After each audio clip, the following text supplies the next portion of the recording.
and honor, and no one thinks of rigging an election as an option. Another say, on my way, I or Maya, one more ADDN uncle for Omobain or Mampeni. Mahama. Ninia nomine non for fun nipaka crabby a ben who ADD main. Hey, politicians will be dangerous. Politicians, they are the most dangerous people you can ever have. Yeah, and history is just repeating itself.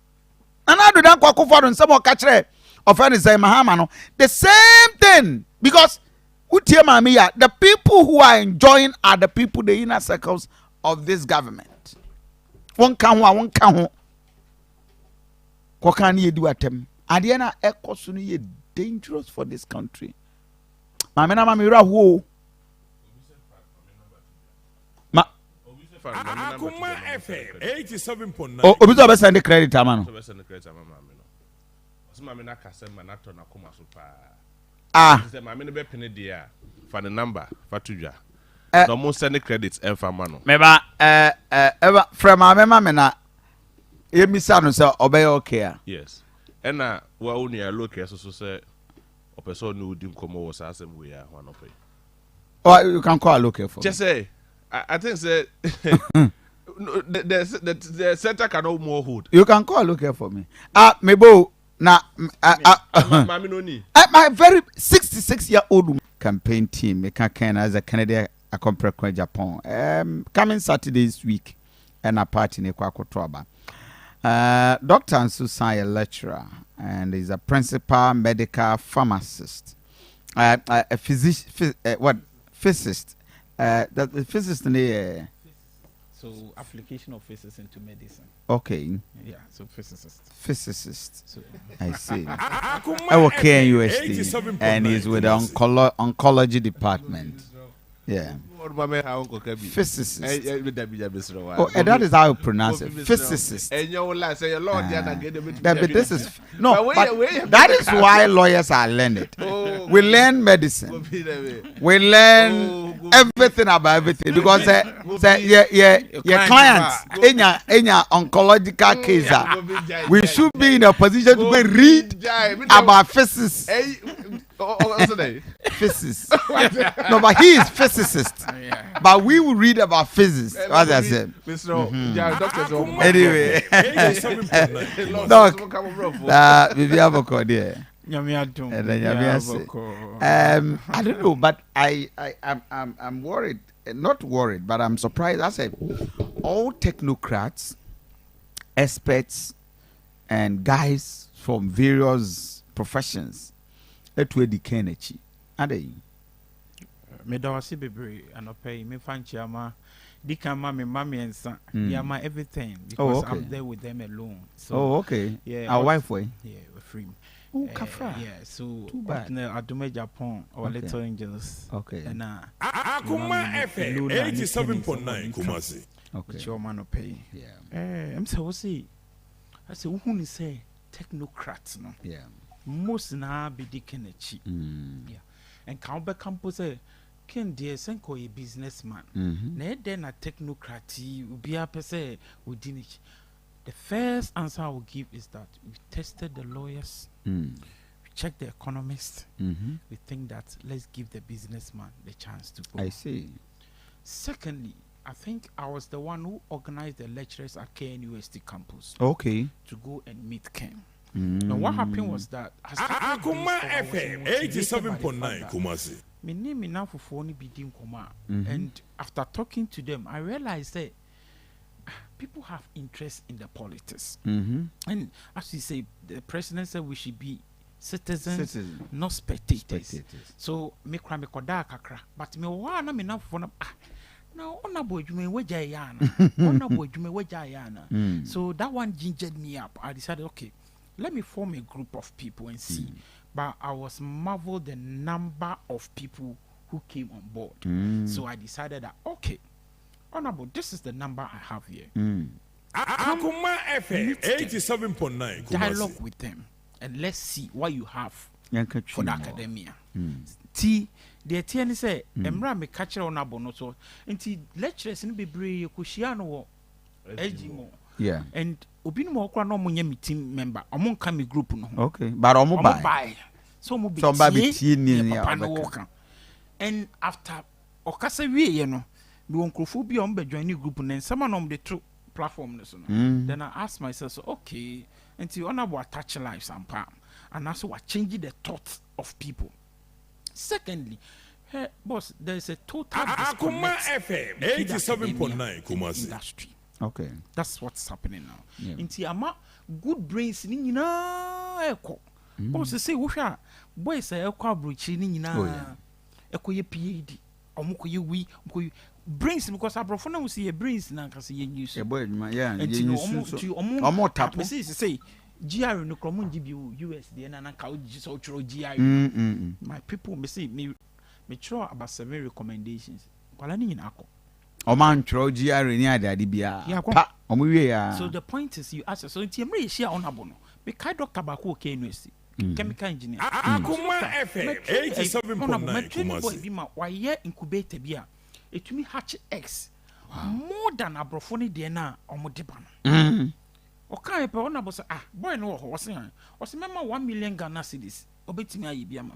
See, I realize papa no what yase and what yesu ase and ama oto no on fair education ye bibia oto no so obeduru ha o say I smell money but bi onim say potential so wo bia no otapo so otapo enye ni de ni book long tin ni bio ohun ni say we be me yeska yenye na we me yeska na amafo nya adwuma Akoma FM 87.9 Kumasi onu so de ehire ya o say normal papa ne de ye no ehire o de alum na o mo de Ghana water for use no wow aluminium silicate and normal papa ne de no me call ne lab ho na say papa the normal we ya wa ye o say boss my chini sa hapemwa obi amfi na me say na wa polity o say Eastern region me koyama o mu ko say Ghana water said be on baba o say afi wa bre no jaye na me koye video kakra na me say na machine we ya we ye o say machine we me to we free China Akoma FM 87.9 Kumasi for ye mama wow China there me ya na hire na blocking no nti me can say na me say honorable this is what no sis adoma asema me kan enu ani o asema me kan we have the people over here but ya to no mana ya book ni san ama enoma because me call papa no oma o employ omo mu ye adwuma ebinum ye master student PhD students omo ye adwuma. This is what honorable is calling for. Inti abasa so you be a wo academia na wo ti no ma bi asese ya but am for research o ma ya egu ho Akoma FM 87.9 Kumasi. Boss, the knowledge is there. What is the essence of university? Oh, yeah, the adwen no. No about out, no about industry, no. No apply. They say who produce kra. Why need so? So we looked at honorable adwen wo banyina the industrialization. Last time Ghana country be a person who grow piano, they use this steel to do so many things. So you ask yourself, the papa we are doing better than the trim so by steel factory. And we see me one engineer be from Canada. No, busa papa question. Ubusa na papa some atoi. Ubusa na some. Eh, now on a buni way na. Nessa adwuma na wo ye no kra nyese bia wa ma amanfo na ye no no ti ba bi o. No atiase. Atiase no ye. And the man who you. Me see boss, ye ma honorable 4 years or Ghana. Nka ye yadwin nyina be change about governance. Really? Boss, ye pe obi a wo hu se we metumi aten no. When you go to Malaysia, Singapore, China, boss resources na normal be no more. But they see say this thing we can use it to do something. Boss a normal wo Ghana no. Can you can see bro? But we don't go to the basics. The journalists are and you depend on 87.9. Na say na now the one district one factory by.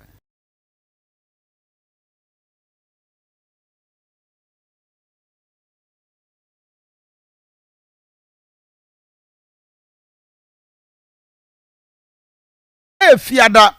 This is about 22 minutes past 7. I remember when you know I'm on my kwaba. Me din the Aduanaba Kofi Asante Ennin. Of course, it's another day.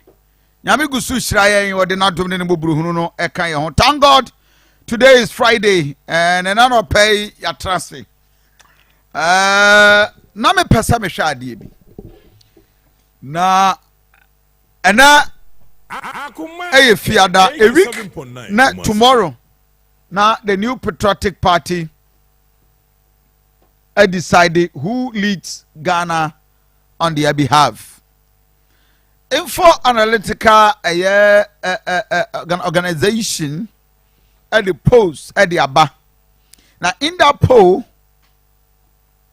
it says Dr. Bawumia is leading and will lead massively our MPP Reza Ebekonimu. As a matter of fact, a global info analytics survey presidential rates 43.5% has been challenged by the campaign team. The survey said Kennedy Akoma Japan, that is Dr. Bawumia Onure Lidi. Na Kennedy Akoma Japan secure about 23.5% of the delegates. Now, another China, 18% remaining undecided. And it's very interesting. JB, good morning. Good morning, Kofi. So, it's obvious per this analysis, Dr. Bawumia is going to have a very, very massive win. Kofi, Ombwa. I don't Kofi, know. let us be straightforward. Kofi, elections in our per where we sit and from where we are seeing. Kofi, we don't be decided elections. Are there any more near Kota free? Are they? Because I will call runoff. Per or more constitution of 50 plus 1 vote. Kofi, nobody is going to get the 50 plus 1 vote. Okay. And yet that convincing. Knowing very well, Kennedy Japan hit the graph so well. Kennedy is likely to get over 40%. Well, my young call the experts now on prefer the position of the analysis, in fact, from statistics, from political angle, history, everything. 25 minutes past 7. Meaning the Aduanaba, Kofi Asante, Professor Samuel Edujemfi, a political historian, lecturer Kwame Nkrumah Aponimu.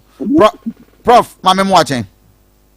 Na abusanfo ho ye de nyame adom from next week adwuma me ne wa nti I'll message about na so na ya transfer anal edin kobo Akoma FM 87.9 Prof Anidiemu, this is a reporter info analytics survey or diaba from where you sit DNA coming November 4th from the new patriotic party enipa enumo omugine no but I say me am cha e keep one am ga phone na already it's quite clear say looking for a runoff no especially even when Alan was part of the race, it was contemplated say post runoff a certain alliance between Alan and then Kennedy and all that, and it could cause a potential upset.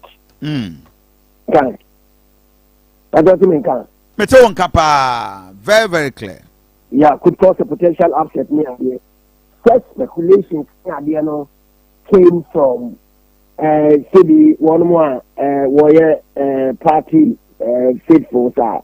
A big members or it was cut to an initial for the and city and we see him one where Francatu for war and that's what we see a kind of quite a fast one with the actor our party the more in field the brain and one of them would to the plan or training should be MPP or so Casino a party.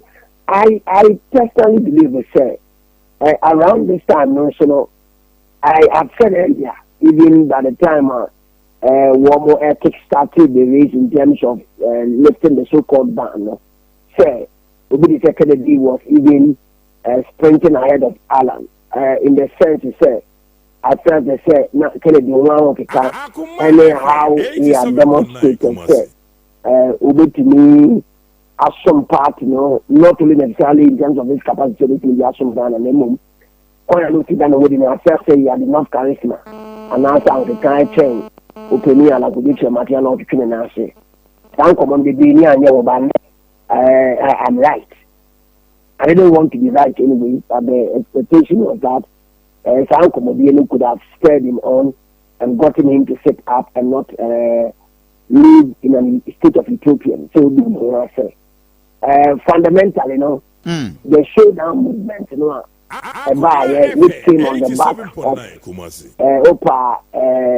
negative pronouncements, that showdown movement, I crystallized it into something, or they pushing within a certain political marketing space, if I stand to be corrected. Osha and Amontua, opening again, it would be surprising for me to say he would have a poor showing in the contest.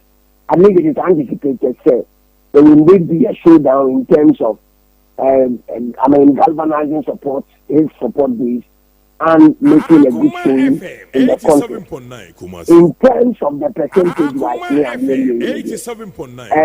I don't know the margin of error in the number of research I don't know that, I've not studied the report, I must confess. We need a total number of people that were more interviewed yet. Are they card-bearing members? Are they delegates? How were they able to get them? It is very critical to be able to ask questions. You say, a sample of one, would be something interesting for me to also because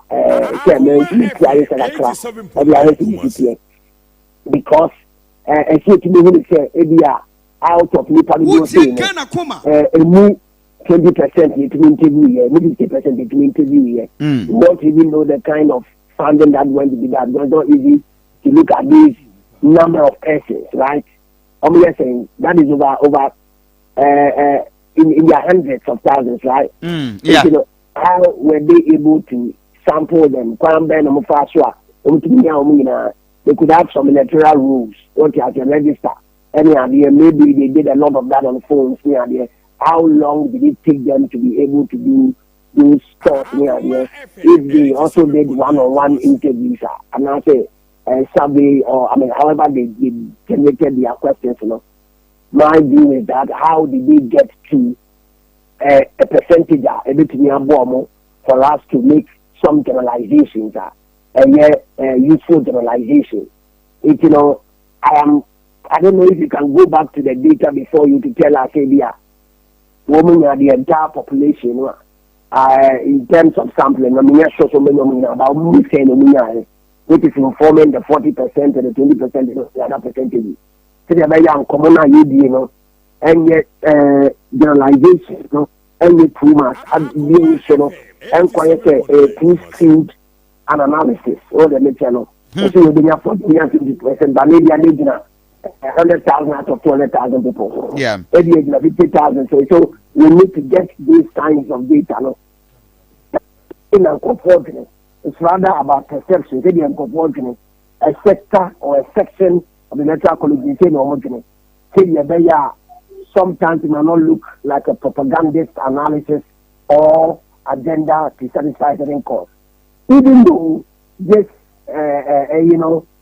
seem to create a certain balance, it is not root for an absolute victory 50 plus 1 vote to suggest however, it tells a story. The story it is telling it says no one can win this. But where are the other votes going? Other votes, the amount which other candidates. I cannot speak to that because I don't have the data before me. Yeah. And then to me, actually, and say, we are maybe not 5%, maybe not 4%, maybe not 10 because so are the 40 plus 20 or 60%, the 40% of the votes, coin. And are they speculating, say 40% to the back up? I cannot. That's what the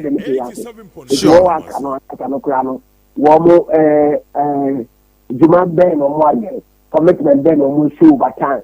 man auto I agree abene and banchene and body and you know Akoto free.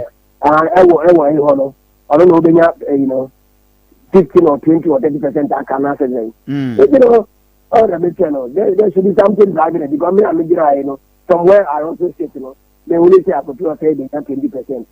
They only say they have 15%. I ain't fan of this no coin. All the channel. Okay. I ain't fan at the percentage no I can according to the report, many of them are undecided yet. Fantastic. You know, once there's a question, say people be undecided, you know. Let's say the day of the post, you know. A bit to me as a son. A be a boat buying. A be a say, you should be to every I'm uncle for my woman now. And you're now Pokra, and now Pokak a be to me. So at least we are looking at close to, I mean, I don't have it. 30% are only undecided. And it is not surprising why you saw me that. I mean, I did some few ones recently for some constituency dynamic testing not for this presidential thing, right? But for some different items. Yeah. At least you see, say, people will be undecided, but at least who push almost ideally say among or who is the likely person to win. And so it depends on the answer question. Yeah. It would have given us clues, meaning whether they have set elements items, you know, on their sheet, right? Because you know, a bit to get to them, even though undecided, it can get them to give us some suggestions. Yeah. Say, when this is a matter of person A or B, but maybe when say they are Americano, person A or B out of the 4 or 5 people. That's what the media says. So it is rather a 2-tier race, one more corner. So it's likely that even though we decide it's possible that I will vote for person A or B.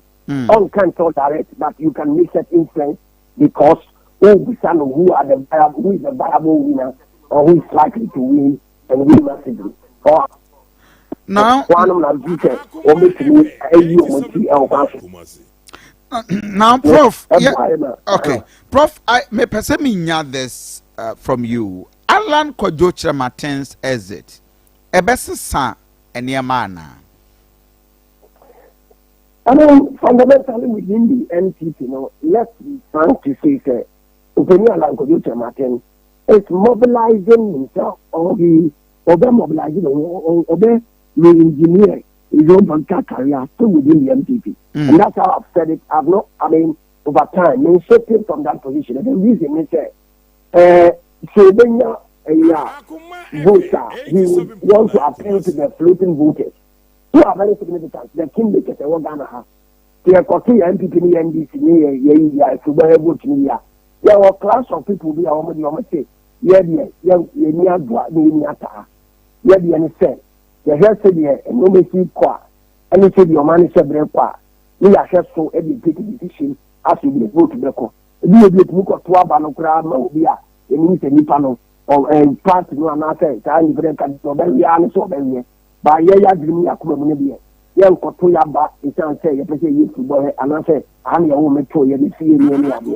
He could appeal to those people within the border market. No? In terms of percentage, you know, we are yet to know electoral rule number. The second point is whether he's able to also go into the bank of the new voters register. But these new voters, largely, you know, have been backed by the MPP and NDC to go and register. Several of them, you know, if you belong to parties. I mean, that's all meaning. But then I can't get to and he's going to get some votes from the new voters. He's likely to get some votes from the beginning voters or the next year. And thirdly, you know, he's going to mobilize himself from within the MPP. The question is, Kakano was our MPP, you know, or how significant would of margin or percentage? Okay. I just say, MPP. Even if it is 1%, if the MPP needed to take +1 vote to win the national election, Now we could 1%, NPP is getting 49%. But that's what it is. Sure. So, sure. However, the case is, he has the potential to disrupt. He has the potential to disrupt. Okay, and I know you're the general election coming in the November 4th. A best the partner Nankebeko if he were to be part of it. Mama 5 nana. I am of the view say Nenkofu are not really I'm of the view say be Adna Sakodi and Baumiti. Be Adna Sakodi, Adna Sakodi can get appointed. In fact, they be Adna Sakodi a great former great minister. Akutu, yeah. Akodi or the next. Within the scheme of things, Obi Obey and Waka Tradia to appeal to one more non-common followers, it's likely to get some of them to vote for it. I believe that those votes are likely to be shared within the electoral college. But my thinking broadly, that masses MPP as a party beyond to an initial uniform and Frank Apple. A home common, maybe say, but here I say again, that is going to make it. And we need there is a possibility say Baumia will lead the polls. I mean at the vote when they go into election. If you don't this is not a quantum mechanics of physics and nothing. I believe it fundamentally Baumia will lead. The percentage wise is what we are all contemplating and reflecting on as to what percentage is he going to win with. But the percentage I know about me, tells a lot of story. Because when you massive support to winner, it will also show the extent of how porous and paralyzed the MPP has become in terms of Ikemua and Wopat. So almost now the Akoma and Kromo pututu now a runoff even after Alan Kolika Martin has exited. Let's say they are trying to suggest to say a sizable number of persons, and what we say, that in itself, would further buttress the analysis in an earlier period. They say after this election, so Rabaumia, it truly can't come. So I say. One issue down, man. Every month you give more than power. One of them are paying me. So there will be any upper. Now, the inklings are that Alan Kofi Martin will not leverage on that to mobilize or marshal his forces going into 2024 election to cause a further disruption. And if these are things you want to look at. And they are interested in going to the elections. I am 100% sure that about their movie. Percentage margin is something I believe former report we could have helped us to be able to ascertain. Unfortunately, I don't have the data. And well, the report is suggesting say Obi winning about 43%. 87.9. Yes, I'm okay, but I don't know about in terms of population, in terms of. Oh, okay, yeah. In terms of all the other indicators, I'm make a found. Yeah. But that means you are convinced that Dr. Baumia be winning. Certainly. No, and it's based on science. It is based on time. Oh, okay. It is based on time. You have to look at, say, and you'll be on why I didn't say I'm more a now all trends will be the idea will be doing it. It's something that we worked hard for it. And say, even though it was subtle, say, not Ura, probably unity, it was subtle. It was possible to say, become Uncle Oma. Oh, the next without the area being run, it's causing some upset in terms of the campaign, so many things. But the reality is that it will be utopian to assume that the work of opening Mahmoud Baumia following the country before the ban was lifted on their own campaign. So he was following all over. He was meeting stakeholders.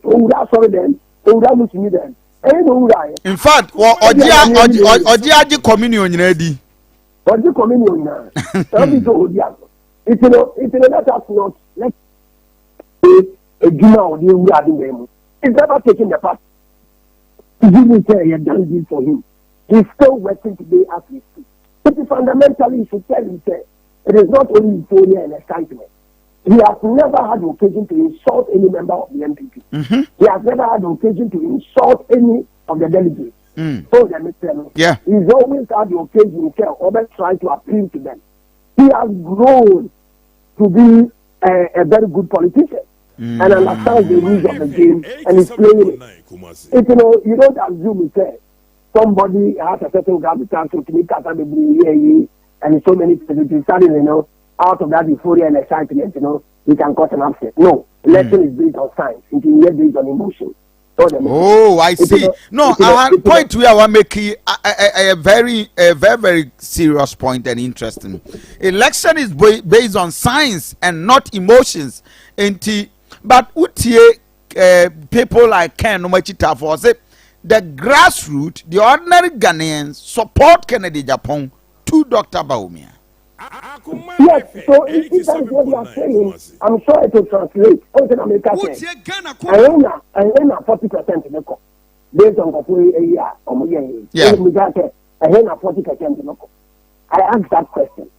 And I said that so many things can happen the day before the election and all that. And the science tells us, some people can be undecided, but who push you more? Who get to me here? Who decide question, no? I almost said what I shouldn't say. I thank God I did not say. But if you sure when you start question, in a way, a bit piano, a bit more ideas about. I have to out of the 4 or 5 people. But I want to say, and you can use that to make some generalizations between the two. I have permutations. Yes, let's say, able to name 50 plus 1. If this happens or that happens or that. And I believe that it will be a good scientific document for the key actors and one call into the contest, to know how to fashion out their last minute strategies to win or to mop up votes on the meeting. Abzanfo se bia fe na do afide na to ha high Akoma 87.9 FM midin de Aduanaba Kofi Asante ne Professor Samuel Adujamfi or ye political historian and lecturer will come in Chromaswapon. As a matter of fact, ye better analysis will come in November 4th NPP or Muresimo based on various survey an interesting position and perspective from him. Now, Professor, the general reflection beyond, I mean, you are convinced that Dr. Bawumia be winning, but a core beyond the MPP. Now, show the general atmosphere a woman. I mean, the picture appears to be that Ghanaians are not actually ready to have Dr. Bawumia lead at this time in terms of from the background, Muslim, the other dynamics. The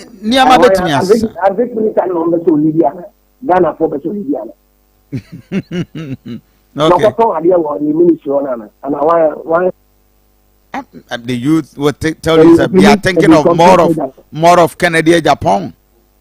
On MVP. MVP. A typical MPP.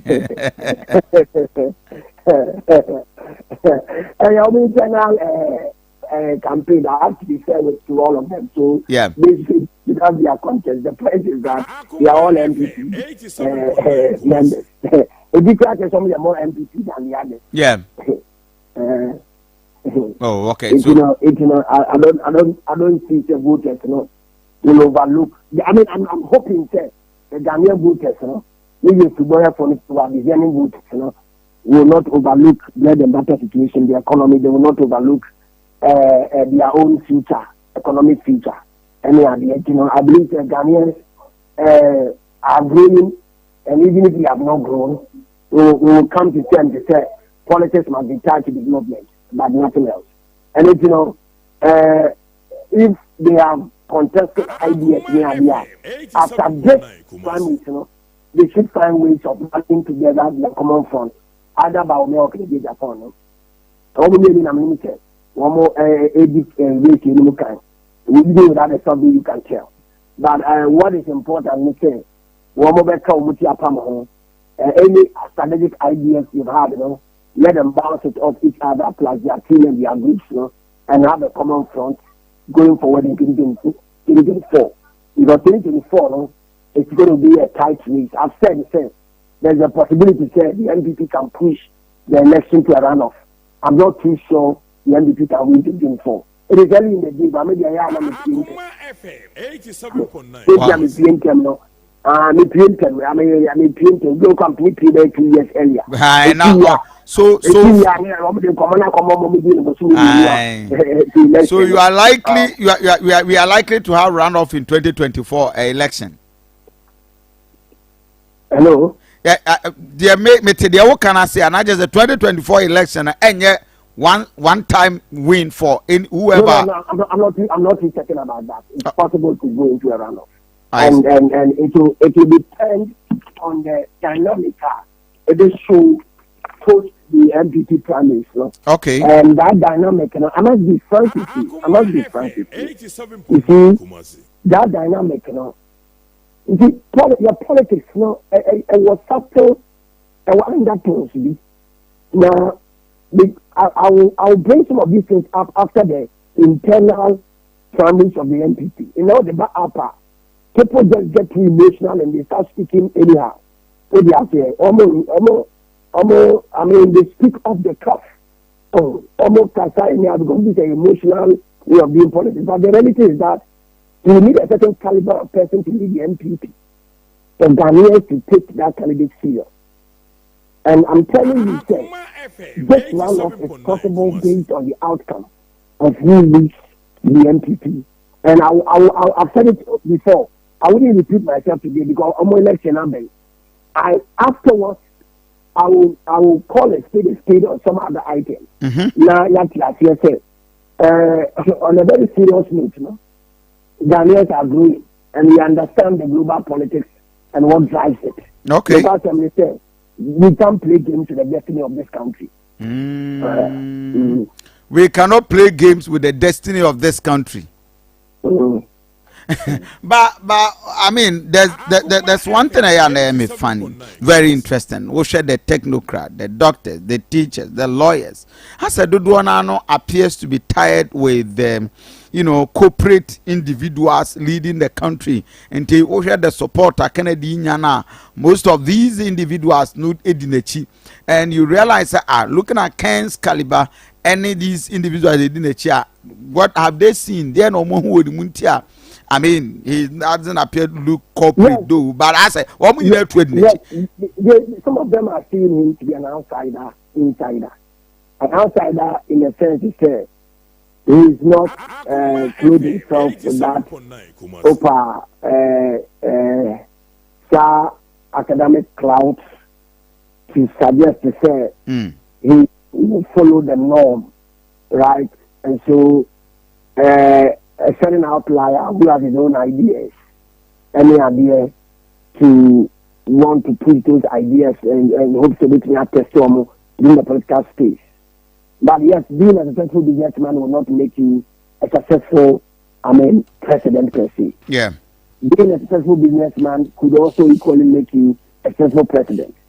It's all, if you like, a game of chess. You are likely to have someone who would say, even a political leader, you have to lobby ideas of people contesting and opposing views. It will not be your sole proprietorship or your personal limited liability. You can have directors and all that, but you call the shots because you see the executive head, the president tell you that even on the course of national security, there's a lot to reflect and choose card on. It will not just be a test beating agenda, right? It will require a lot of wits and diplomacy and all that. My brother, you see, in common, so we are journalists, who play with the local baby. Sure, that's it. Let's do some common way.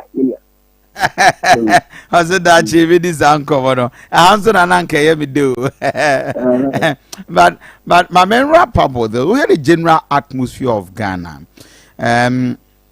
Mahama time 2016, but the 2015 leading to 2016, there was a total men can say disappointment. Na Ghana for the one in your crank and a quack.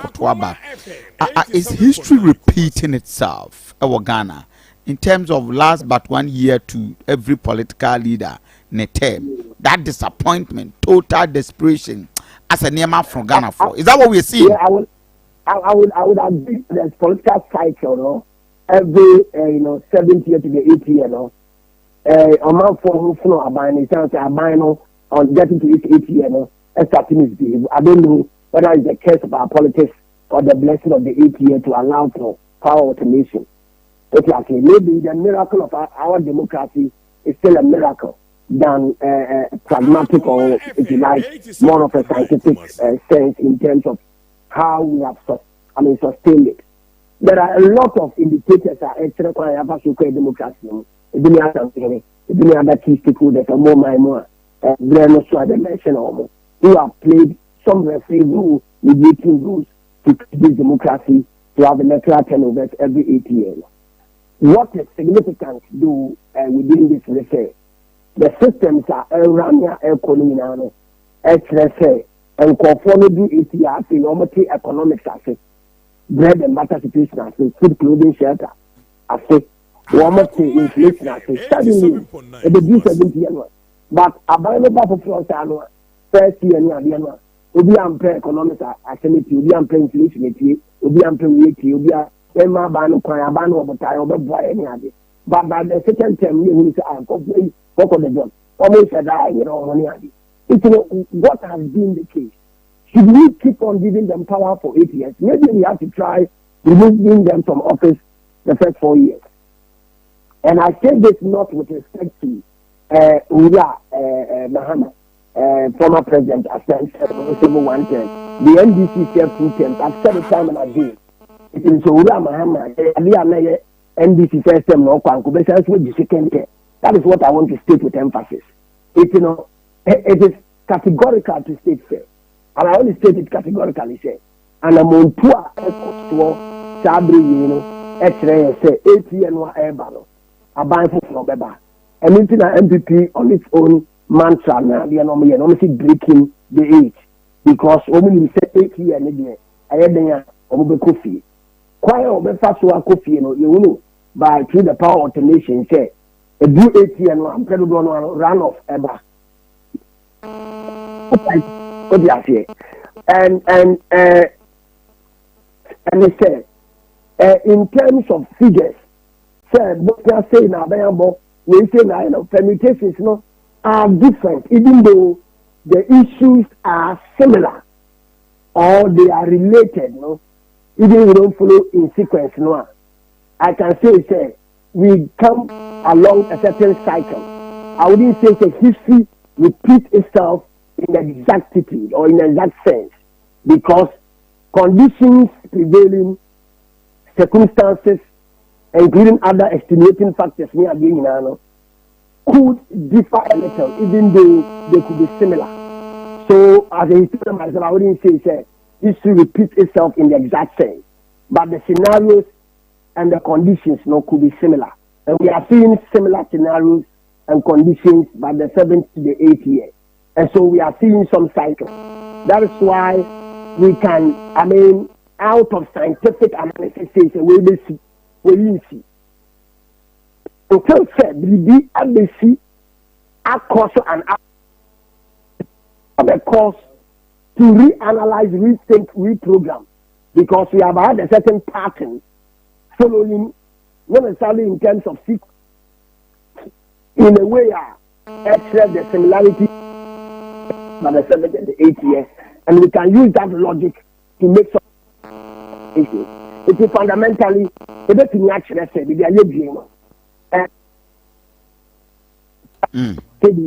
or such an and what's that now? Can't show the there's a sentence now. Starting Bassa. Okay,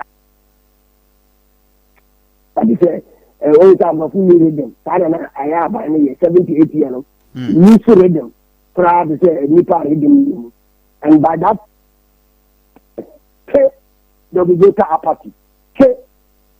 Who voted massively for that government, will be apathetic.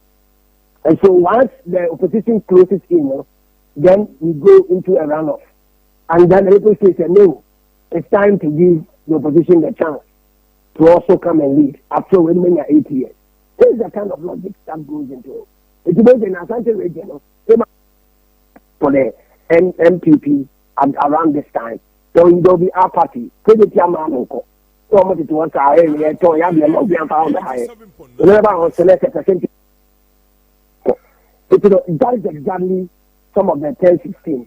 Before time we called it oil, so called it more so in Yamanoma at the time of his 8 years. It provoked the when we told to buy the bullets near here and we swallow the beta play on the side of the day. It provoked a lot of the market in there. So we saw how we've seen runoffs occurring near there. Sometimes even you see the incumbent leading the first round, as we saw in Akuba's attempt to come. But by a runoff, you are not coming out. So you see some of these things occurring. It is fundamental, The good news is that as power automation, even though it has some scientific basis to it, whether history repeats itself or not, like a historian, I say with emphasis, history does not repeat itself. It's a truism that the cycles actually similarity in past years for us to be able to make some useful judgment to say, based on the similarity of the issues, we can then make some projections and postulations to that score. Prof, my final question now, me wrap up.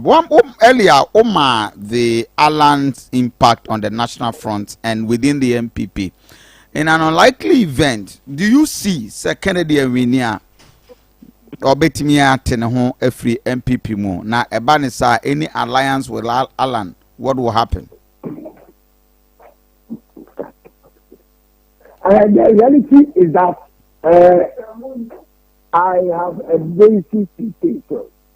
Whatever direction you call us, on minor, we will need both the MPP and the NDC as being strong counterparties because that group poly, I believe, can never be broken around this time. I see. And it doesn't matter the charisma and individual wealth. It will reflect within these parties. Similarities about the breaking of this tradition in yesteryears and now, a similar thing is playing around this time. It is possible, say, Ura Kennedy would want to do that. Initially, we have seen Alan doing that. We are still trying to measure the extent of the impact in deciphering the percentages of the vote in the national election. Ura Kennedy it's further going to balkanize or further disintegrate and actually to me at a party no more. And he's still also going to take some numbers out. Would it be a wise political decision for him? I would say it's yes and no. Yes, in the sense that he intends to cause a further disruption beyond what Alan is seeking to do, knowing that he will win national election. But on himself, he will give the NDC a one-card victory. All the material. It will be a political game of play. When they are successful at doing that, the MPP will have no option than to sit by the table with them for them to make decisions among these three people plus other key stakeholders to decide the future of the party, who leads the party, who becomes a running mate. It is something I believe that they might have reflected upon a strategy, a last card they might pull against Baumia when he wins to make sure yes, the MPP will give him relevance as a party. The MPP will go into elections and make some relevant impact in terms of percentage, but it will not win the election. It will be so glaring to the extent they said they will be interested in sitting by the round table, first of all, to allow the internal democratic judicial process and all the other processes of the MPP to work and work so well as a machinery and as an electoral machine post 2024 or the next year, to reconcile the party, to have tour, not only inquisitorial tours to find out what caused the losses, but rather for themselves to heal and to recalibrate, to look at how they want to project themselves post 2024 when they lose Sydney. That's what let me say. So internally, the showdown man could cause further disruption after he's left the MPP. Will he win elections? He cannot win elections. I must say this with emphasis. He cannot win elections outside of the MPP. We are going to be Japan win elections and Ghana outside of the MPP. We are about win elections for Ghana outside of the MPP. That's what they're making us. And this is something I need to drum home for it to enter into their heads and their heart itself. They are sycophants. And party apparatchiks. What would you do? What would you do? So you mean the science of elections. No mean the science of politics. You will like concept party. No concept party. Can't say it's in Shangri-La. You see me. You want to be a man and concept party. Because what you share with this or Abraham. Almost a state of conflict in their heart and mind. To assume say Oda Kennedy and I'll be able to break it away and win elections. It's a fallacy. It's the highest proportion. And for me, I will not even engage in any useless debate with anyone who lacks the logic and the science of analysis and debate. The reality of the matter is that none of them can win elections outside of the MPP. That is so clear. That is why I said earlier, so Ura Alan will go out. No? The idea is not to win elections. He cannot win elections. If any of his members, including their prophets, are telling them say that is the case, the person must come to school of prophecy. I will teach him the prophetic. I love if that. You know my background. If you know my background. That is the relevance and that's the reality. It's Womo enya Asante asieno. Na Womo going forward, how they decide to play their game of chess. About power, who has control over the party. And that is the battle over Kennedy party to say. From where I sit, that's how I see it. Is he being successful at that? He's really being successful. Is he going to win the primary? He will not win. Does he intend to lead to cause a disruption? He may decide to do that. But at the end of the day, they might still have to come back after they have been able to put up a fight to make a determination so that they will have a shared responsibility over their own party. Mobilsu Jidi said, Ken together with Alan bet me we need general election. One to me election. Wow. Together as a team, they can never win election. I'm to me win elections. Do MPP and NDC, I crystallized. But they will give you several examples from Africa and Europe and other things. Ghana, don't use a bigger brush. In Africa, let's use a bigger brush. Africa has countries, right? No, but for example, the example is Benin. Benin specifically. Yes, what's the size of Benin? What's the population of Benin? Okay. Strength of the opposition parties in Benin, the strength of the incumbent in Benin. What is the dynamic of the elections in Benin as compared to the dynamic here? Abamu amabano edinto poto edi book na edi run on my way. Amu ina mutimu bia menya mo shares men and politicians. You think Ghanaians are joking, matter?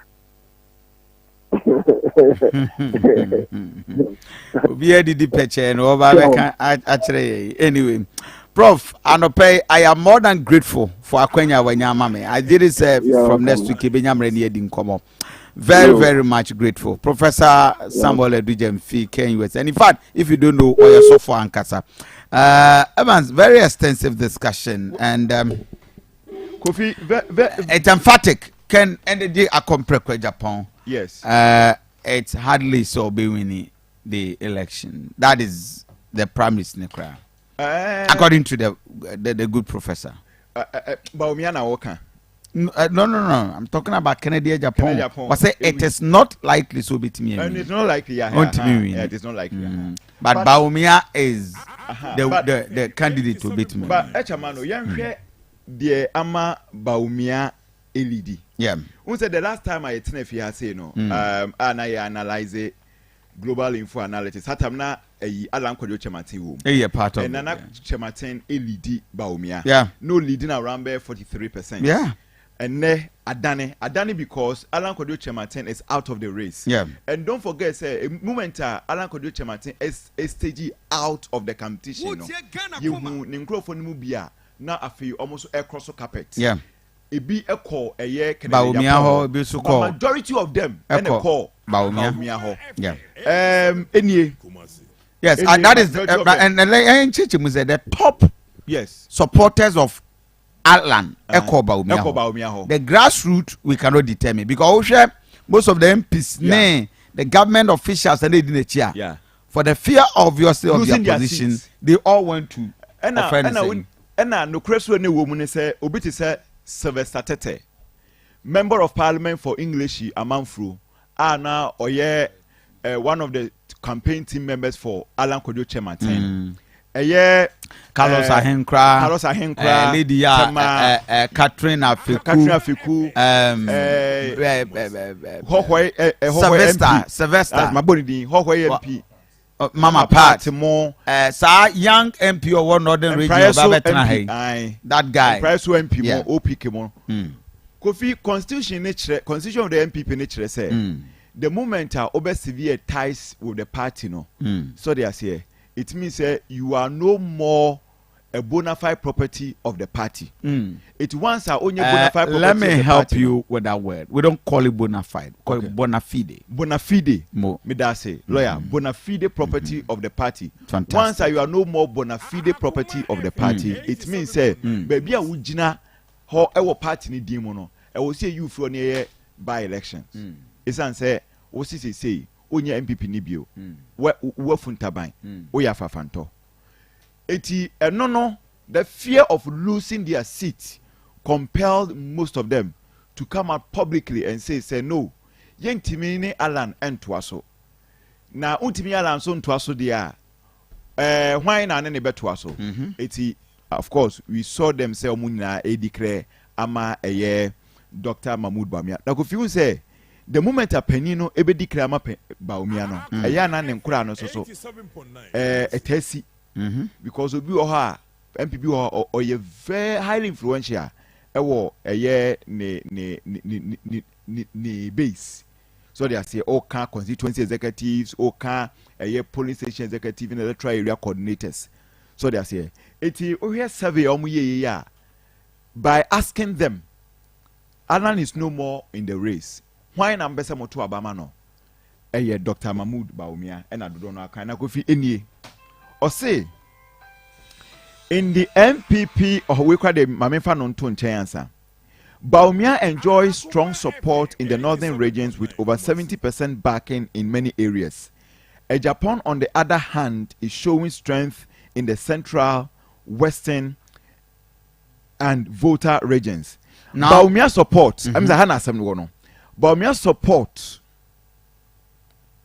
Bawumia support has seen a noteworthy increase from 34.8% in June to 43.5% presently, whilst a Japan support has grown from 12.5% to 23.5% over the same period. Eti Alan support no enache akuguso, but for Bawumia no enya significant number of omo cross carpet from Alan Kodio Chematin to Dr. Mahmoud Bawumia. And nama Bawumia ayewe. But Kofi, interestingly, senye AF7 Nikano, none of them was able to secure the 50% plus one. No, now, to yes, the regions will be our strength. And JB, let's take the report. Now let's analyze it. Regions will be our support. Asante region. Bawumia support. Kennedy was support for Asante region than Bawumia. Is that it? Oshe regions are omo eka omo kan ye say e show ye emma omo gains no e kosra. Okay, so almost say, according to Global Info Analytics, Bawumia enjoys strong support in the northern regions. Let's say about all the 6 regions in the north, Bawumia support was in fact, almost about 70% backing in many areas. Now, Japan, on the other hand, is showing strength in the central, western, and Volta regions. So Canada compare with Japan. Yeah.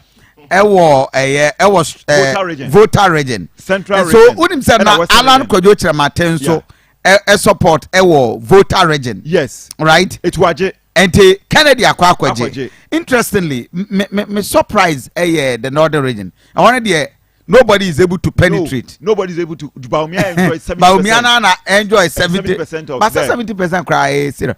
But me surprise the super delegate Asante region there Bawumia won about 95%. It is say Kamia kwese Asante region no 98 undecided 96 Asante region where they were not very clear on Asante region but where other regions that they were specifics, they specifically mentioned them. Yes, number of voter and number of regions na the Padua undecided Asante region Dawson. Yes. Seconded by Central Region. Then you Central have Region is specific. Okay, for according to more information, okay. Central Region is going for Canada, Japan. Western Region is going for Canada, Japan. Volta Region is going for Canada, Japan. That means then Alan wahan who. Akoma FM 87. Okoya nkemwano, nkebebwano. Unim. Okay. But it is clear. Kofi unim say ni nti am super delegate there no.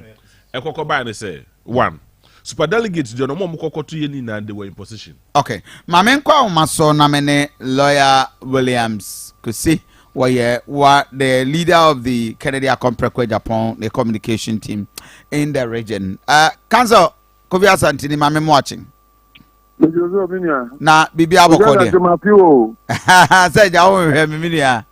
Oh. Come you anymore. Oh, anyhow, na as a matter of fact, info analysis survey abey impression e wa Montez as a Ken when we near the you know yeah Kennedy when we near the senior adian ntisa one way amukodinjo. Info analysis is mathematically illogical.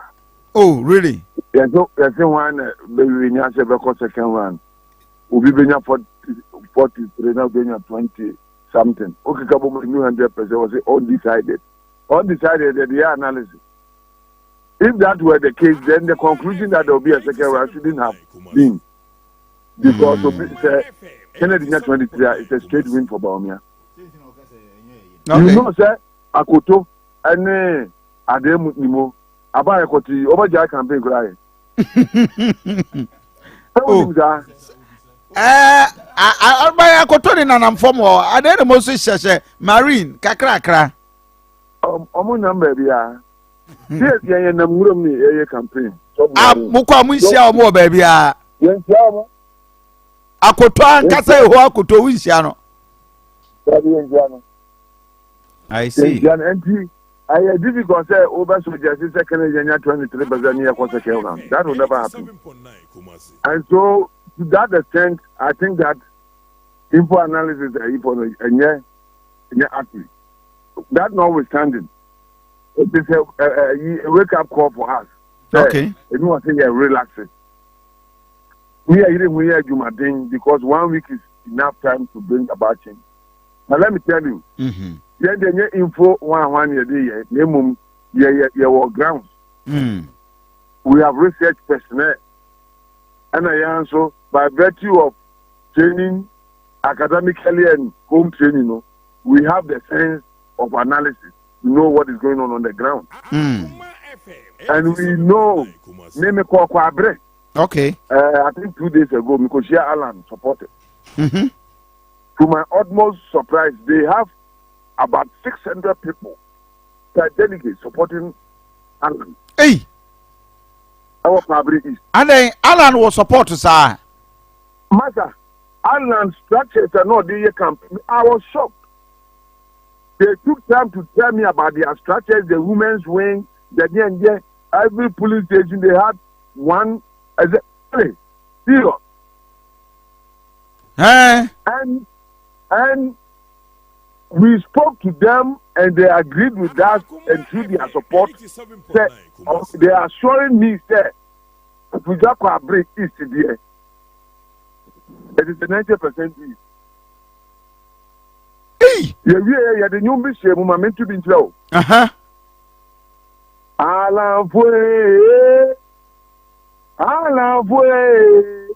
Nick Kennedy for your better wedding. Hey, Alan de Kere. Second verse. Alan yeah, Nick Kennedy for your better wedding chorus. I see a man for. I see a man for. Baumia for. That is what happened that day when we met. And it was so exciting. And so because you say I call ground to power near say. But me never win election where I nipa no odi agro. But this is very interesting. I thought it was a normal year. Alan Efri mono nka wanshada enya impact bia. What that's why wo nkofo wo ho a transfer abama no.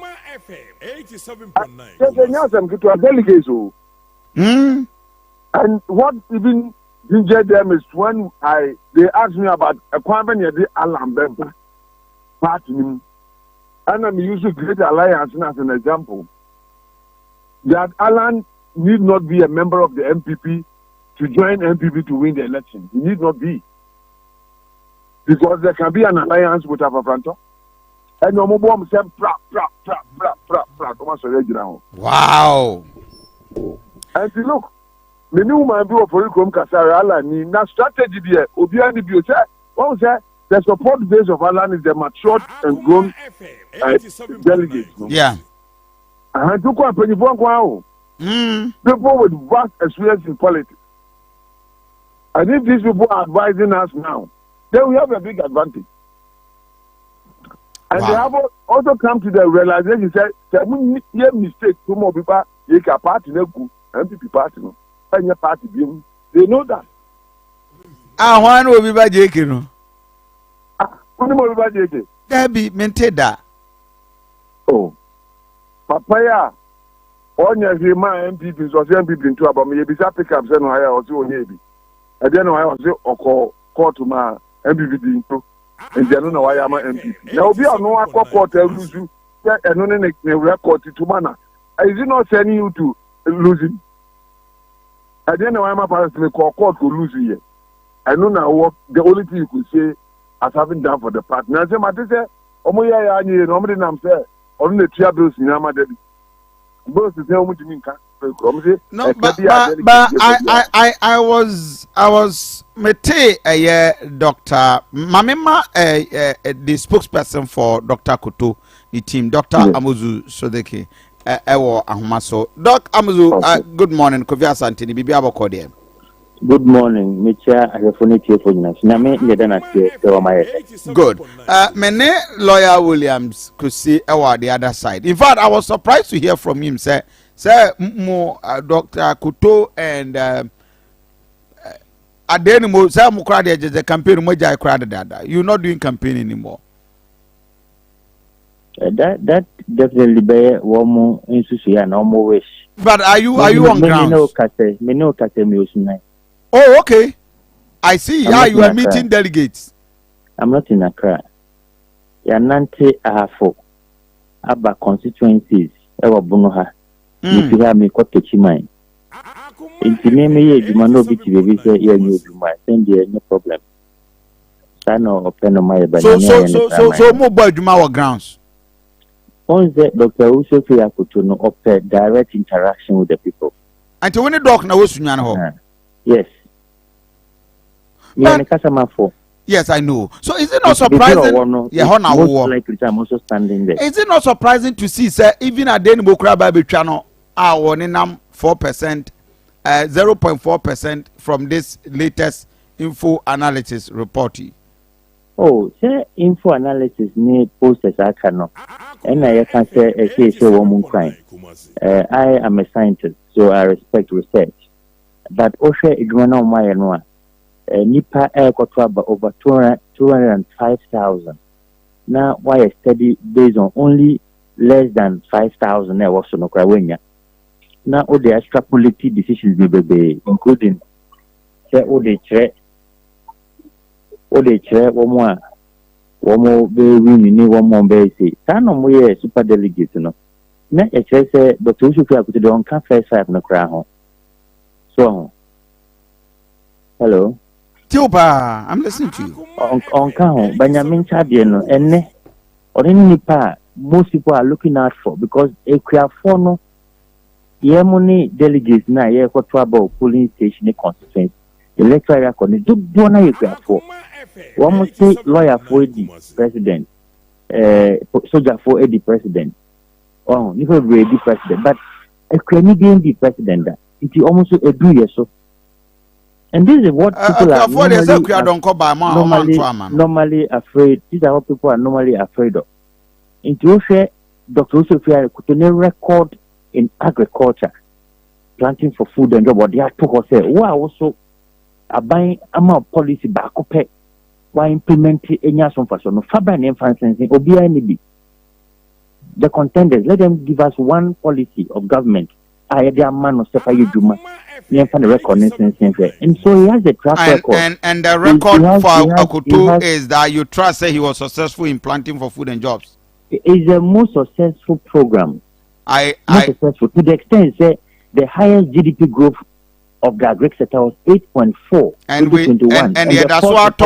that's what to brew back 7 million. A cost of a brew now cost and not just a brew ni Ghana.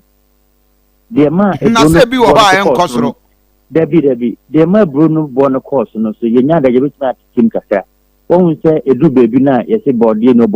Also no akoko fa bai o ka ya tasem ya. They know the Google ministry out on. Okay. He was able to prove the point say enye say bi na eli ho. Ba ne bo na idin. The man ne boy idin ne say we are more than ya. Ye mo edin value chain ni na na say to me man kaka na etuma ko. The full cost re ba affect obia. Constitution cost about it will be into what you may be on the Casabas so I wish you had a survival. No more than generally. It's a man you might be surprised because they're not interested in Ghana. Oko tracks not the idea a good markets are yes the same Biane, Echo other West African countries who do. And all this is not passing through the Bank of Ghana for us to even have the credit of exports. So no matter be also wrong. And no all the proposals will be up by the crop authority any grain authority. Okay, I'll come back to you. Lawyer, so Monam grounds I can't just about 9 days. Dear Naman for catch them. With Kennedy a compre Japan. The biggest issues are man for the too many. And the biggest issue I'm almost they need somebody who can sanitize their system. In fact, teacher will be banned. I say, Kennedy can a lot of policy, but they have not heard him talk about plans for teachers. Now, teacher wants to promote about 35% of the daily. And Mano and Tikitu, they've accepted all his messages, but they want him specifically to speak to what he will do for teachers. Or what we do to improve the loss of teachers. When he is voted to party, this coming week, you hear him talk about what we do for teachers. And in fact, the core mining area, all of them are saying that they need him because they are disappointed. And that is what is pertaining. People are just Nipa Gidi or Kennedy Moore, so almost say, Obiba JKD. He's tried and tested. And no man who said, Yajana, Yakoswana Beko, and Tomo Princess. And you know, say, as the time will be a Ghana for train some best and almost some the one almost the Kennedy, a compre Japan, and ever. I want to say, Omo Pekuani, the other Kennedy, Nedia Banchi, baby, on a Banchi for associating a Bobia Cotuado. And the country for a contest in one Kennedy. I see. But what you Dr. Baumian? I just a month for campaign acquiesces. If you miss the ball, don't miss the man. Party no, and then I say the you miss the ball, don't miss the man. As a attack, Mumfa party in good position. The more no. When you answer what did you Look, me beside Samo. The two among between the two candidates who will suffer most if MPP goes to opposition. I think it's Kennedy Japan. What is the reason? He has invested so much in the party and this country. The other side, Obibajike has done none of them. When it comes to the country, he has no investment. When it comes to the party, he has no investment. And who will waste the party in opposition between the two of them?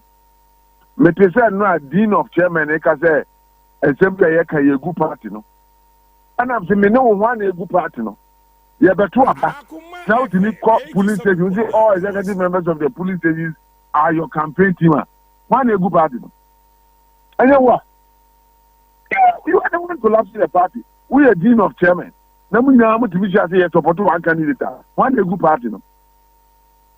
Is your ballot not a secret one? Do you have to come out visibly to campaign before we know that you support Bawumia? No. Because of the peculiar nature of your position, you can keep quiet and go and vote for him. Nobody's against that. But you can't be a good party now. South warning a good party. No. The party has said, "Munye neutral, I'm conduct election." Most of that, munye neutral. Now, one neutral, one abeto abanabe wiena ebe bone ebe diatu. That's all. Timafo say police station no changing in the akọ emura mu no. Master ya to about mama to na there. You say party river police station mra. Most police stations in carry say no more problem. You say police station that you are surprise if the emura bia no na omo to aba no. Adendra. Yeah, could original had any anto no. And these are cause for concern. Now the air party nothing say. Then we are coming with a genuine heart to vote and wait for the election to be counted. But we can assure them, no me say, they'll receive the shock of their life. Because we will not accept any rigged vote. Nanu amuko Sanarugu or Tamale no. I mean, Kennedy was nearly attacked and beaten. Yes. Kennedy and I'm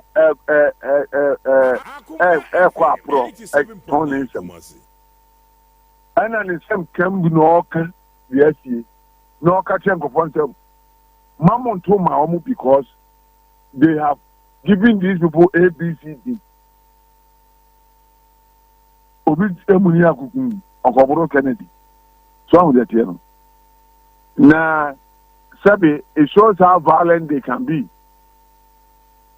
By end year, you see campaign here, you know, and yet a message in the year 20 Kennedy campaign and not one message. I some Kennedy can hear that's what you mean.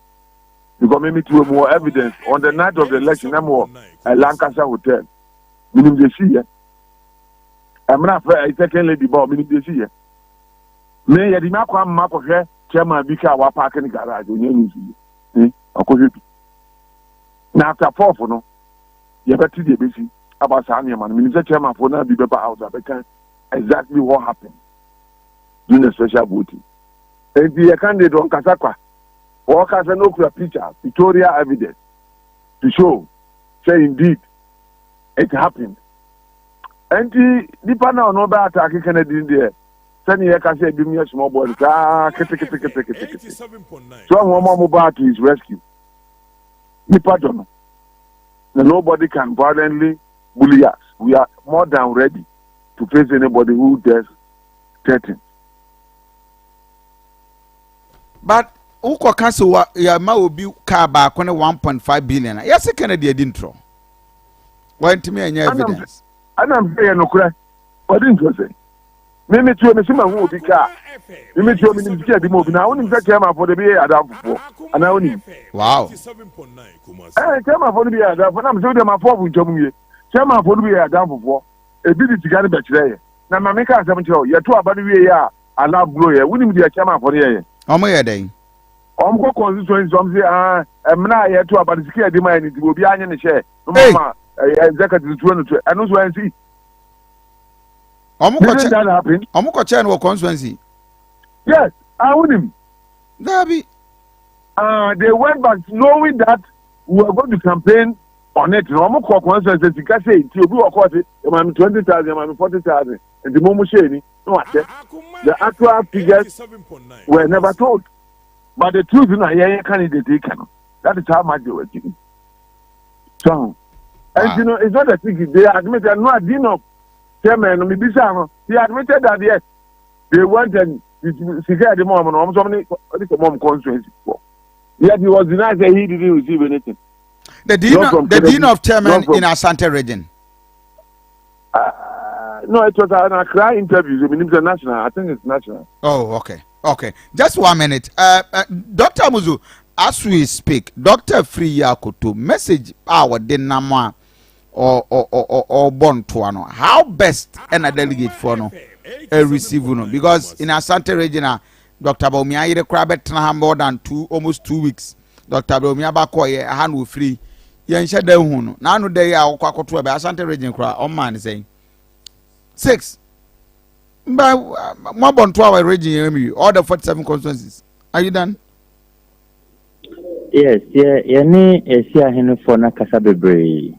Na message aye de ma wo no endane ye. Eno ane se party force one yesu se ye nya hwe kom de ye pedwuma no. O de eno adro aba. Se ye ntin dwuma emma constituency because MPP ko kese. So ho. Nti okọ bebi che South Africa kra no a ANC Mandela ne party no o mate nduma ebi ni MT ame no kasa sui nti me ye call yi kra no won se percentage we call political party bi o South Africa sa adwene no nipa bebre agya tum se beboa ememru benye dwuma ya constituency ho na mfaso do nduma ne so no e da kire party this practical solution dey aba o san se ekuayo no Ghana ha yedodo na no ekuafo na sabaidi ni sika shekwa mu ense hwe na bepeja productivity of the country ama GDP ne beko high enduma na edebeba no dosu bebebe through the value chain no omo ye dua ye mo ye transport ye mo ye ton odwem ye mo ye export ye nyina benya so mfaso na ye bibi na edika na ye kotona ma na ebenya sika e de aba bechichire man ta endua be produce ya na ye be 150 ashe mukina o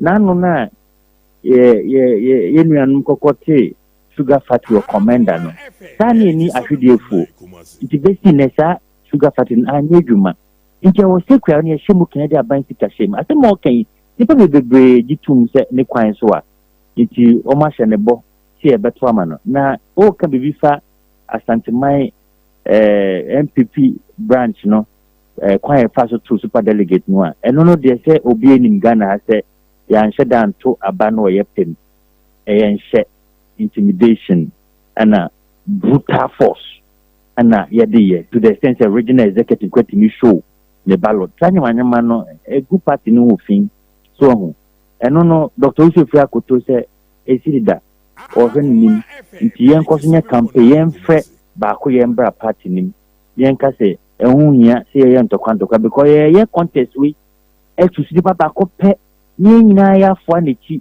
aka ko break it yen ka se yen contest ko break ye party oh oni ni nua nkoma mu nyina mo kasa kira wo so munya abotre na yenye campaign in a way a ema party no benya the opportunity to unite after 4th November nti na sem de boko na okabia so a esi ahene fo no agitum se ampa na waka no nti ye beto ama. I see. So you are hoping to win. Dr. Usofia Kotoni ni obe win in 4th November election. Hey. Because sana isi ahene fo neka. Sana wo moka. Esi ana ye no ka sei. Fafon ne frefre esi ahene fo ne bi sa omo se oh yeah delegate mu kwadi na so mu delegate biom because intimidation is gross it means 13 if so you be you do a party you be police station executive ka also DC MP party chairman nyina come together follow one candidate politics being democracy being as uncle for sen come here bia o me panyifo a ye tension ye hwe se bibia akoso kama no o ma je jirem ye ma obi amfa na dwene nto aba but police station for some ka tell ne say wo mo kosa wo mo tirimu enti na ma ye nuanom koye polls ya do na ka say undecided they've not decided this and no mo kanyina it's because they don't want to talk now mo kasa e kra no because they got an inclination say bia we mu na friend nti say me kasa ane na we mu friend kasa it's that type of thing that people and I explain to ye mo ye polls and say ye bo one baso bo mo de no mo nyema enti ni kaka na sa result never in the end work 4th November never by enche be beba na by 5th November no nyina e be hunu the Dr. Usofi akoso na party na Akoma so on a party for pese obedi flag bearer na otimi ma yetimi koko break it no memre no hunya sembia o Dr. Usofi akoto no hunya sembia odini ye MPP flag bearer bibia beda form bibia da ne kwam e be break it no easily Okay. Dr. Muvdu, thank you very much. Lawyer. So, Nyamea Domoa, coming Saturday's week. Ghana for expected from Kennedy. They should expect victory. But Kennedy has learned his lessons going around the country. But only the only person waiting up approach throughout the country. No candidate was able to do that. That is the first advantage. And anywhere he goes to work, I say we are. I did not done no to people get converted. And there's only one expectation that Kennedy the Savior will come and save Ghana. And I'm assuring you that never or TV show if we are what can I am controversial issues he thinks about what he would do for this country, how he will transform agriculture, how he will industrialize Ghana, how he will make sure that there is discipline in our body politics. Send a bear, the bit of no, I want victory and Obenya come 4th November Saturday. Nabaya and Niji Sempa Ghana that's higher there. Okay. Council, Mamena was it was a higher Akoma 87.9 FM. Jimmy, people hope. Don't just have a hope. But Kofi, I'm telling you, say, also earlier, na make us say, Kofi Minu be decided this November 4th election. Believe it or not, among all the candidates, of course, Kennedy and Dr. Baumia will have their convincing lead. But among be decided elections na kasano, Dr. Kofi and Adenimo Mubako. But obviously, if you ask me among the two, I make choose Dr. Kofi because. Kofi, whether you like it or not. Can we be serious here? Kofi, no, I'm telling you the reality. Make the reality on the grass in the actual. I told you this you been 50+1. Dr. Baumia been 50+1.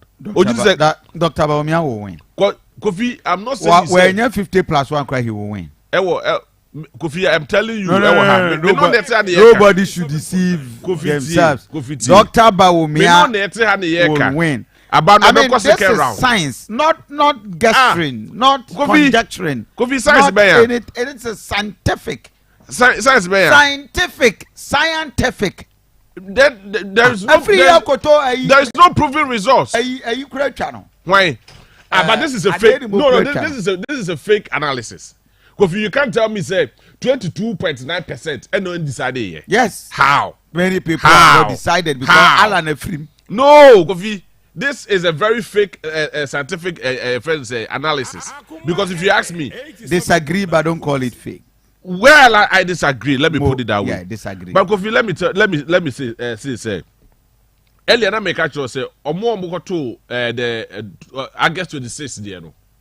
August 26th there Omo Dr. Baumia in Ashanti region no.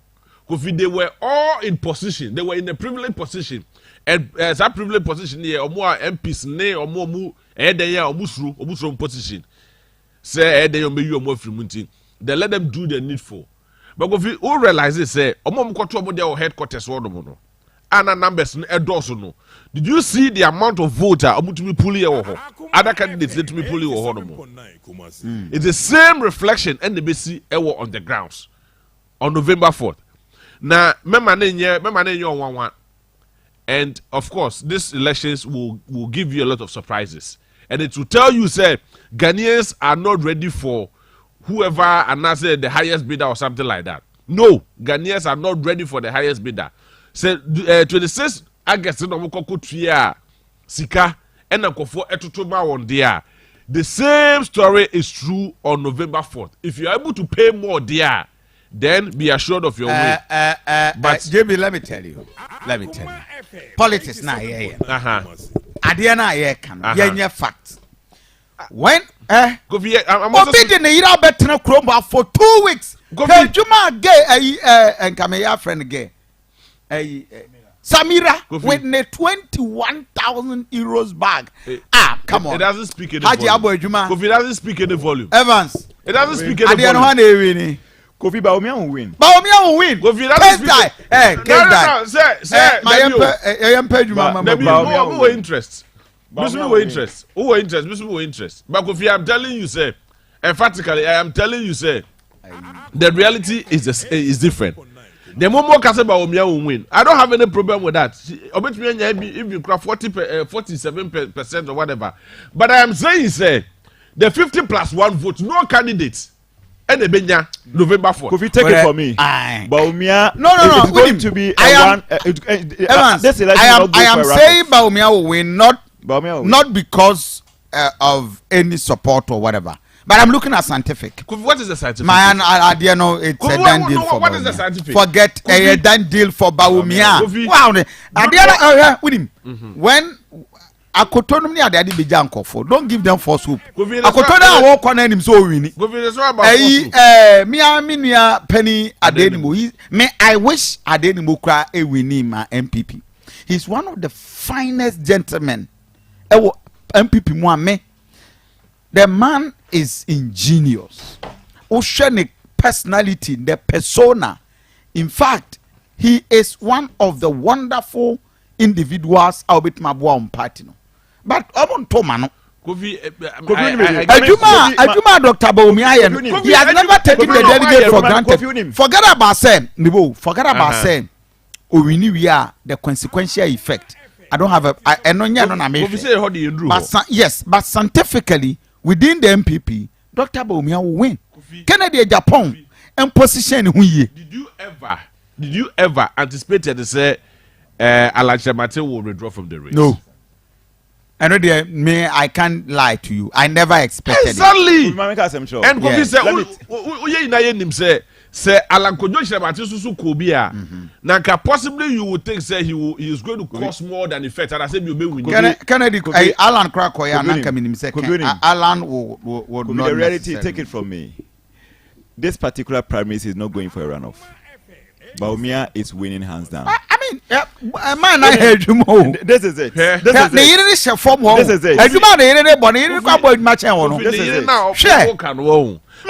I still start. Let's face reality.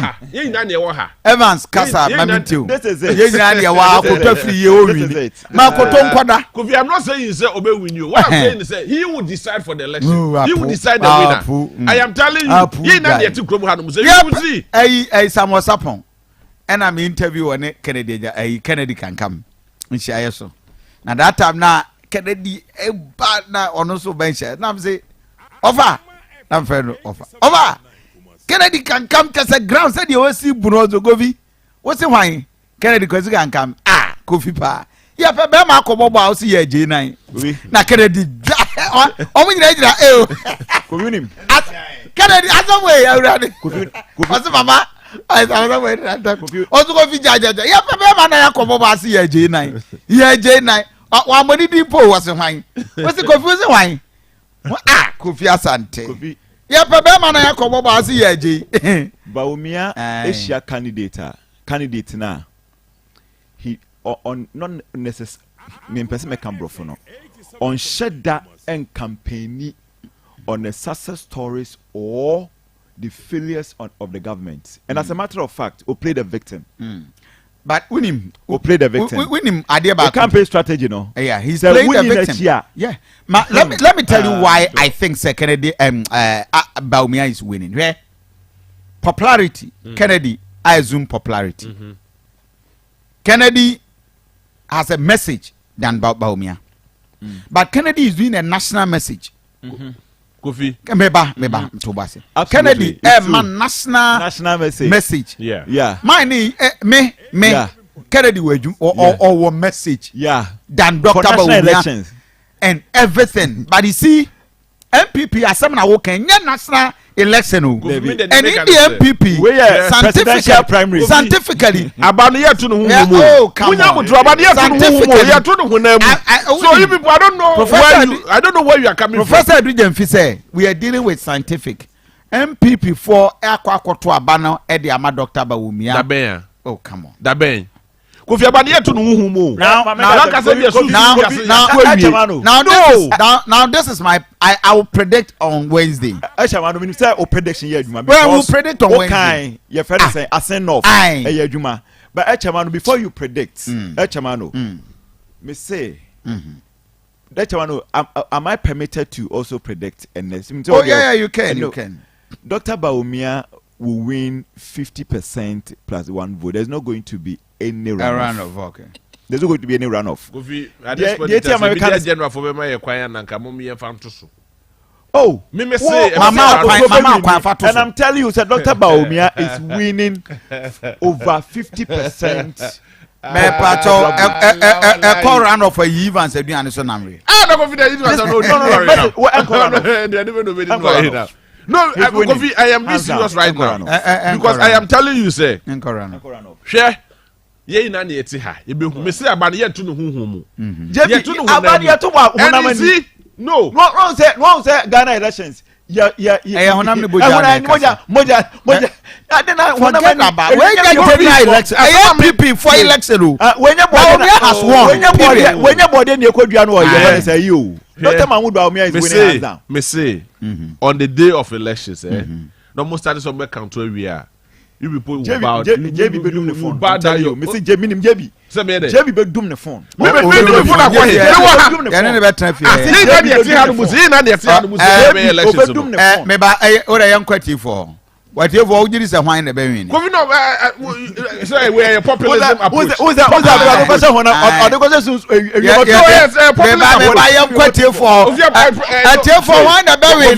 Me ma 10 minutes. Exactly 9. 10 minutes now work no. Unya obi ama ne ba me rap friends phone calls nim. Unya obi ma ne me rap phone calls nim. They said the analysis of muye. Obi delegate do say no mutumi engage omo. They were not able to engage on the delegate. Pottersville Ministry, Pottersville of School or Pottersville School of Ministry. JB we na fe yen ko mo be ba cho training e ba so nyame ya adoma o chena ne kwasiada we na say ye kase ye hia sunsumu nim dia ye hia sunsumu dia eye pipi abato na pipi abato ne hunam so fatu dwe ye omo numbers no e 0540 389098 eno ye eye amankwatia yes amankwatia school ho no mo a nyame ya adoma me menda we ene ne kwase da so me menda we anopa ye 9 o'clock yes anopa ye 9 o'clock 1 we pon 1 yeah pon 1 yes and we announce 12:30 and that is the question that my question 12:30 near upon 6 okay nti eno ne de oba be ginim de ne amotumi krata me sure boss on the grand ceremony no ebe on the 4th meaning that we now watch it on the 4th and the grand ceremony near my recognized certificate e ma otumi krata aba mutumi jamba bia e preach esa so shira warriors ne bibia e kire say yes waje sunsumu nim de waje hunamu nim de waje bible mu nim de ehunu Yesu Kristo ankasa e de ne ye adwuma nti sa na de ne tie na ye wi akofi ye fa sedama Provident Healthcare omo no omo so yasne ama ye de sa discussion we e de bana Provident Healthcare say me catch say owo machines ahudo ni na bi ne hia ne se woten ka se oyare ne hia ne se opeso ye test ne hia ne se opeso ye lab ne o hia ne se opeso okọ ho no mo a ubenya friend say machines ni na mana hwehwe oni padua mu nyina na hwe oni padua ni mo benyi babia yare ne hye no mo dia ho aduro e dia ka no aduro no kra no se so le so mo obi o bo me kire say yare we e na ha nti kọ na kokọje aduro na prepare dia aduro e wo ho no mo pa mo de sa yare pa e obi a ne spinal cord ne sisi e ne kon e ne ya obi a wanya tehye wa yare obi a wanya sexual infections anase bia oba ne bema ontumi enwo obi a wanya prostate cancer obi a wanya TD yare typhoid and hepatitis B any obi a wanya honama ni yare and na obi a some brothers anadwe no ase ekeka kofom kakra no wo hia Provident Healthcare memo wodru ebe ent so kra ebe ebetu ase one time intime so na wo de oba mfidie na egu na ye screening yes, dey ma yes very serious very important Mr. Mo number 0248 422864 0248 422864 and 0506 830210 0506 830210 Mr. Obo wasawase opposite St. Teresa Catholic Church ehodum no mo but mo agogo no betumi akọ agogo konongo betumi akọ agogo filling station ho no mo ben Ghana Commercial Bank sa so na mo bogos mo kọ Krobo Fitting Shop ehodum na mbekwa ko hu AJ group of companies yes Kofi say AJ and na Friday wo yeah and oh and me Evans na me but you post now about bisa why everybody is traveling outside Juma ben what I because unim say Ghana for be our bonten e mo brepa I had a friend who called me yes say too quine but is one of the flagship countries in Canada so I could 6 months onya adwuma nya Echawano ebebre na nya eni adwuma o what say work on one say onya connected no and one say what they visiting or like yeah man visa for visit and so you don't just travel but you travel when you have the right documents to travel it will gonna be our visitor visit na bra this say mu bi ukwa brechira waba watch 2 weeks wakwa ba ebi maton omo asase akwa asaba enti wakwa amane ma debi kan no omo ton omo asase with the hope say omo ko menya adwuma ye because nipa no say ko di omo nim no wo menya the right yeah agent odi omo nim akwa bizuna kai whatsapp papa onya bruchira akoda na prepare bonte kra na empra ututire anyway who person ko UK yes Canada. Now we need the right document. Yes. And the right information. Exactly. For AJ group of companies. Singapore deal no Singapore is almost finished. Oh sir. Yes, by the close of today. Because one of the finest and beautiful countries India near the as of now Peter, one of online guys India. Oh okay. Peter, yes, Peter or India. Sir. Now I'll tell you why AJ group of because deputy the former audit Ghana Auditor General Director yes no is one of the board of directors. Oh no wonder so be abo mu no wonder yes no wonder so be abo mu no wonder I know that chief zero mama mesaso so yeah father body to jam and that's one the pen and paper to one fitching but AJ group of number 05544 62 8957 fa pen the paper ya ba be record o mo e support ba omi ana Kofi eno dey say na fa AJ number ni to dwawie fa AJ number ni to dwawie because you have 10 minutes you have been by AJ group of number ni to dwawie number 0544 62 89 57 okay and na 0555 63 04 39 okay 0555 63 04 39 eno mo a mo pese mutu kwan Canada na be USA wow unni papers kra na o from the kaka jobs unni papers that is passports we can make provision for yes passport or birth cert ni ade unni documents bia na will help you with the authentic document but Kofi I think said within the week yeah and then actually ya na 40 feet container beba oh yeah cameras ni ade yes ni nyina accessories mo mo pese mo ye 4K production production na o hwe TV para so o hwe production na unie na minie na unie exactly eno eye AJ group of companies Mr. Cameras ne de papa open drones a recorded live go feel say drones be recorded live yes it be the live coverage and yes a drone ye kokotwa wie ne asa memory card na be shim ya download da be e be twa live amount authentic in fact 4K view pa to Mr. number no be 0544 62 8957 also ayere ho ne hwe no church ho 0544 62 wakoje pada ye no church ho no ye ba be ye post wa ha awa beto lare be o beto ogoja mai quick one monya no 2 hours am hu say dem why fair o beto lare be ne yeah support base in the Asante we are telling you scientific what one akrobe wo de nya meche krobe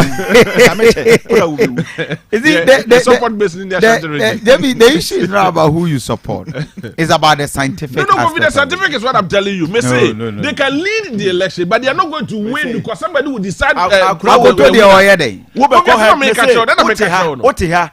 ha na kwakubo nsam ko heaven na Kofi yesu ko bo nsam jam ote ha 0544 62 yeah 8957 AJ Travel and Tour and AJ group of companies yes AJ AJ all your traveling visa solution China banana they boy China ho and they all China only na get no of from China near na and can because China for the one China have sao unya hu China ka China for krum ha si na Chinese are very good China proper Chinese go China be na hu na ho fe krum ha for na omoni na yes apostrophe wo di krum ha for e na all they can China dey go Beijing meba okay meba cho akoto anase Kennedy anase Dr. Baumia anase Adenimu 0243 114 na me metepa Adenimu more than akoto Adenimu or higher Adenimu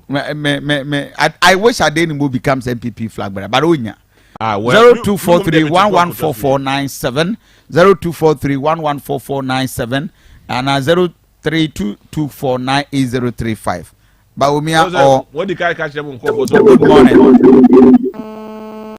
Hello, good morning. Yeah, boss, good morning. But your MPP promise no one winning. But just Dr. Thank you, Dr. Baumia. Yes, good morning. Good morning, Kofi. Yes, MPP promise one winning. Yo, me ka ni say and ka Kennedy na tell me dey no toso ti ba ma ru ba ya be. Thank you. Yes, good morning. One winning. Baba Kofi. Yes. Hello to the Star Johnson. One winning.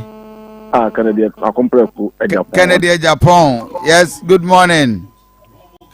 Good morning, Kofi. Yes, MPP promise one winning. Thank you. Yes, good morning. When you okay, NDC for na ya akutu. Machi achemo NDC for here run of the akutu. Good morning. Yes. Yes. Say so down. It didn't be anywhere for Sudan. Sudan.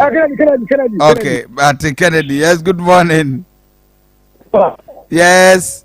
Baba, that's how we hear this. And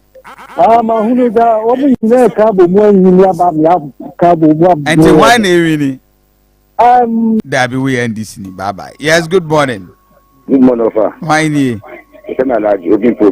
Alaji now we end this in an MPP. Na said MPP for Ntoma ba. Yes, good morning. Good morning. Yes, Weni. Eframi Chumesi Yanka. Yes, Mamitio. The Kasafri Konomo. Aha. Kennedy. Okay, good morning. Thank you. But your Kennedy, Usumenya referee I want bia. Yes, good morning. Why am ready to say? Rabbi Nasa we NDC, the MPP for Nka Omasem. Yes, 0243 114497. Yes, good morning. Good morning, Bobby. Yes, Weni. Oh, yeah, Ketwa, taxi driver. Mate, Mamintio. Number one, Kennedy. Okay, Kennedy. Yes, good morning. Yes. Yeah. Oh, please come meet you. Kofi, I think there's some my point next week I'll give that time. I just want you to mention who will win. Thank you. Next week I'll dedicate 2 hours for this survey. But then I just want the name. Period, Mr. Ramon. Good morning. Good morning, Kofi. Yes, Kennedy Baumia Kutu and answer Adenibo. Thank you. Good morning.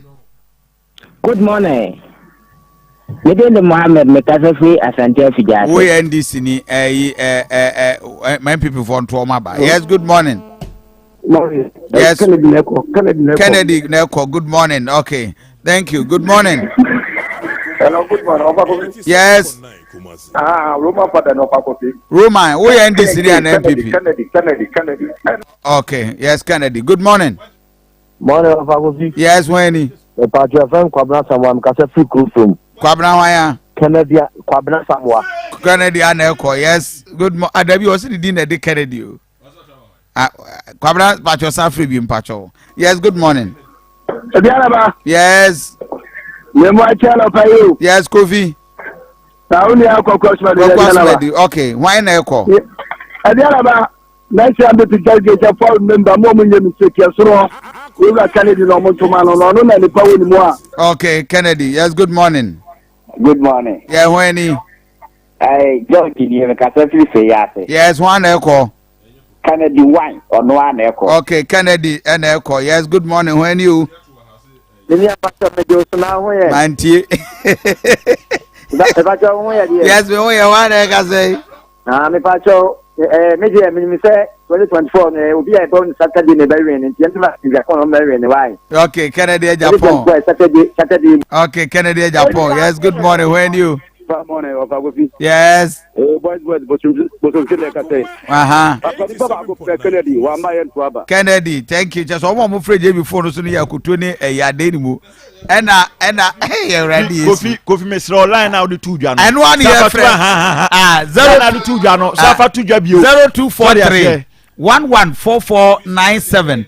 Baumia you see Baumia or campaign. Baumia Tibebre now more campaign. What I say. Fair. Agent. Because even maybe so maybe I show yeah what is it?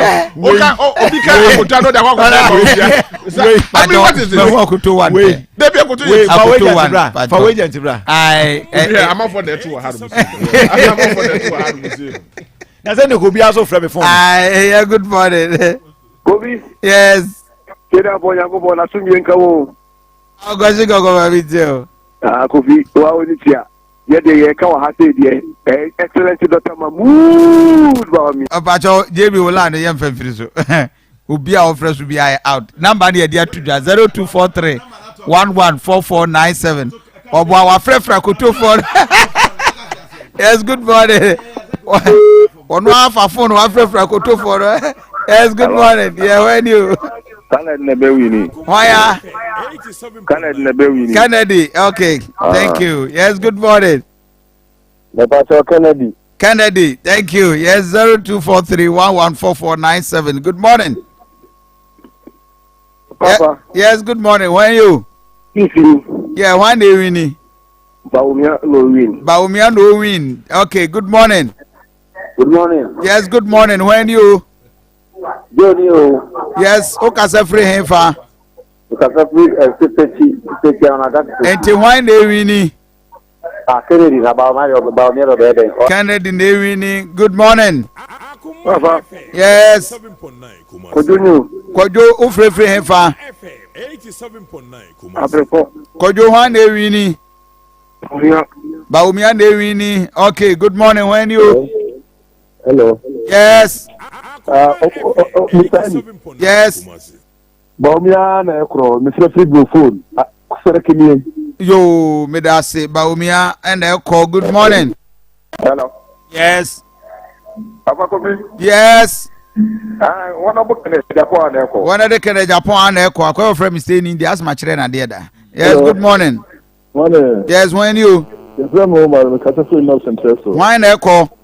Oh, Henry Kennedy Echo. Kennedy and echo. Okay, 0243 114497. Oba, just tell me who is going. Good morning, when you? Aduanaba. Yes. And then I didn't go for the phrase Benjamin so. James, yes, good morning, when you? Aduanaba, good morning. Yes, one echo. Kennedy and echo 0243 114497 and 0322498035. One echo, good morning. Yes, but your Facebook page for no so mobet me and send it Ediaba. Facebook Baumia, okay. Facebook page and so yeah kind 02 Facebook page Akoma 87.9 FM. Until wo friend and mark ko Facebook page na fa koto na yehu the echo. Yes, good morning. Yeah, morning. Yeah, when you? I from Yabuafo, Katafri Kejetia. Yabuafo Kejetia, one echo. Adenimo. Adenimo. Hey, fantastic. Yes. Adenimo. Ade.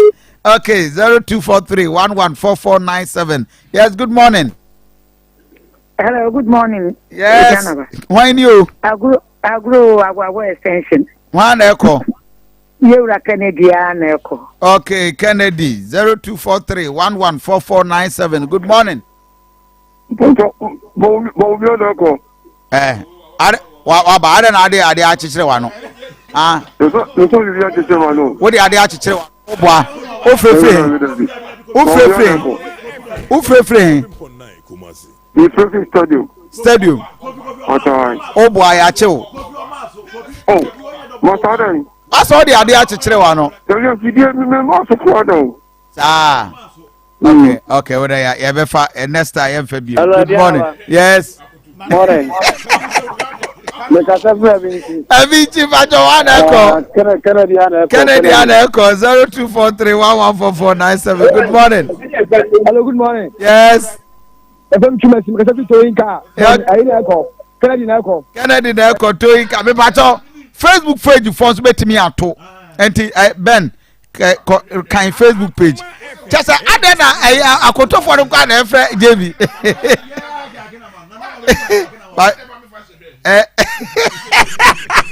Hello, good morning. Good morning. Me pacho one echo. Kennedy echo. Kennedy echo me da say. Yes, good morning. Krache. Wo na aba enu echi yi. Wa. Menyini ni vote we betwem. Yes, good morning. Are you undecided? Yes, good morning. Isaac Afo ni Aduafo. Okay. Kennedy and echo. 0243 114497. Good morning. Hello, good morning. When you? But what waiting you? Ofrefre. If you be at the Mami too. Kennedy echo. Kennedy echo, but obi. Wait there. Agwabira ngofo ba ro magiska do yanko accountant do do manager no do accountant yanko mo yanko accountant on kwajiska do accountant say na dey scary o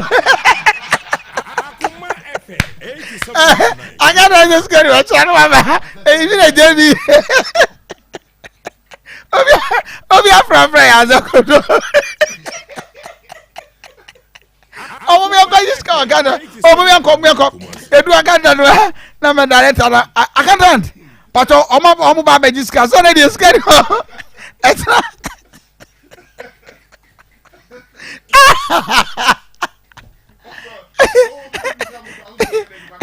Good morning.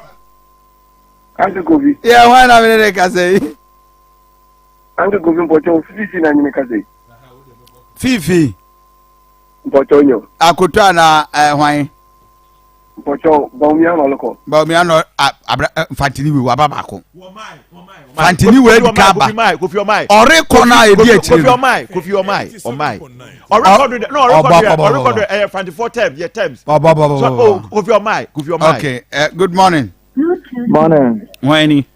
Baja kwa na nini? O frefre. Stadium.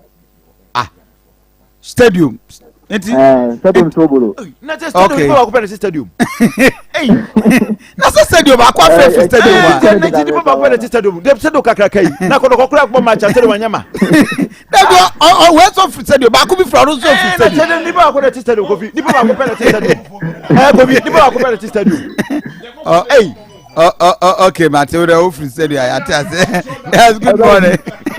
Good morning. Yes, morning. 7.9. Don't be like that. I was my chairman. Yeah, I Vote by. vote to be ye nyan to vote to be emu. Wait. Isaac. Me keti ma ka na kete fit for je. Take that for no. Na so where the cafe? Where the cafe? Bye bye. Macho. Samacheno. We were can for no. We towing car also we can. 0243114497. And I be towing car here can. Yes, good morning. Janaba. Morning. But the fellow Mike me kete free aguna. Aguna otoma wan. Metuma Baumia. Okay, on my. Ubi amaya ohoroso. Yes, good morning. Good morning, Mr. Kofi. Yeah, when That's free United States of Abo. okay. Dr. Alhaji Mahmoud Bawaya. Okay, good morning. Good morning. Yes, Wenny. Sure, this is Yao, Ashtown. Okay. Baumia, Ashtown. Good morning. Hello? Yes, Wenny. Ashtown. Ashtown. We'll be up to a few hours. You're from Hamza. You're not from room. Now we're room and I can't stand. Hamza, we end this. Bye. We end this. Yes, good morning. Hamza, yes. You need to go to my science stage. Okay. Can I go? Okay. Yes, good morning. Yes, morning. Papa. Yes. What you mean? Akurukutungu. Krache. Kawasemi ye udi de hwan. Akurukutungu. Bye where the kamba. Akurukutungu bi eni kuruma. Yes. Akuruwa kotogo. Akurukotogo eyedi. Akurukotogo eyedi. My disqualifier. Akurukotogo eyedi. Yes, good morning. Good morning. Yes. Yes, when. Kasafri bushampa me. Okay. Metoma I can. Mestre se oboma no kore endedi. What's afraid Ghana for bibia we na Ghana ni get Ghana ni suban ade na to ba ko pe usa ba biem o ba biem na ye den also to baba. Yes, good morning. What you ready so yes Asante kasa why ni Matthew what's your first say Matthew who frefe Matthew frefe Mazi okay Tuma Alhaji Dr. Mahmoud Bawaya. Okay. Yes, good morning. Good morning, Kofi. Yes. Because I feel like friend KK. Okay. Tuma Bawaya. Okay, but I say Facebook page I can renew. And to me the Facebook page so back home. You close to post. You close to post. Facebook page because I say can no Facebook page more. So you try to protest because over to dim you. Yes, good morning. You close to post. What way am I?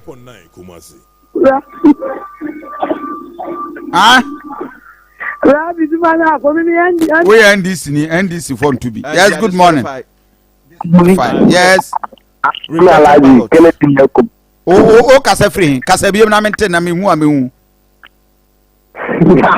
What baby cancel? This vote is cancelled. Yes, rejected ballots. Yes, good morning. Hello? Yes. Good morning. Morning.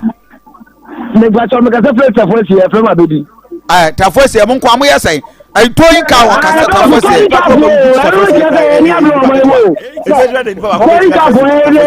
Tafosi eni pa afro we betre. Ade.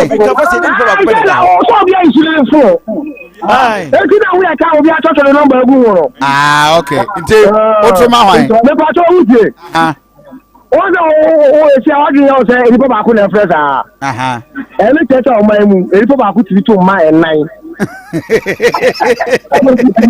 I guy pa. Just number after the night is here. What do you think about Kuno? About to one and move your Mukuma.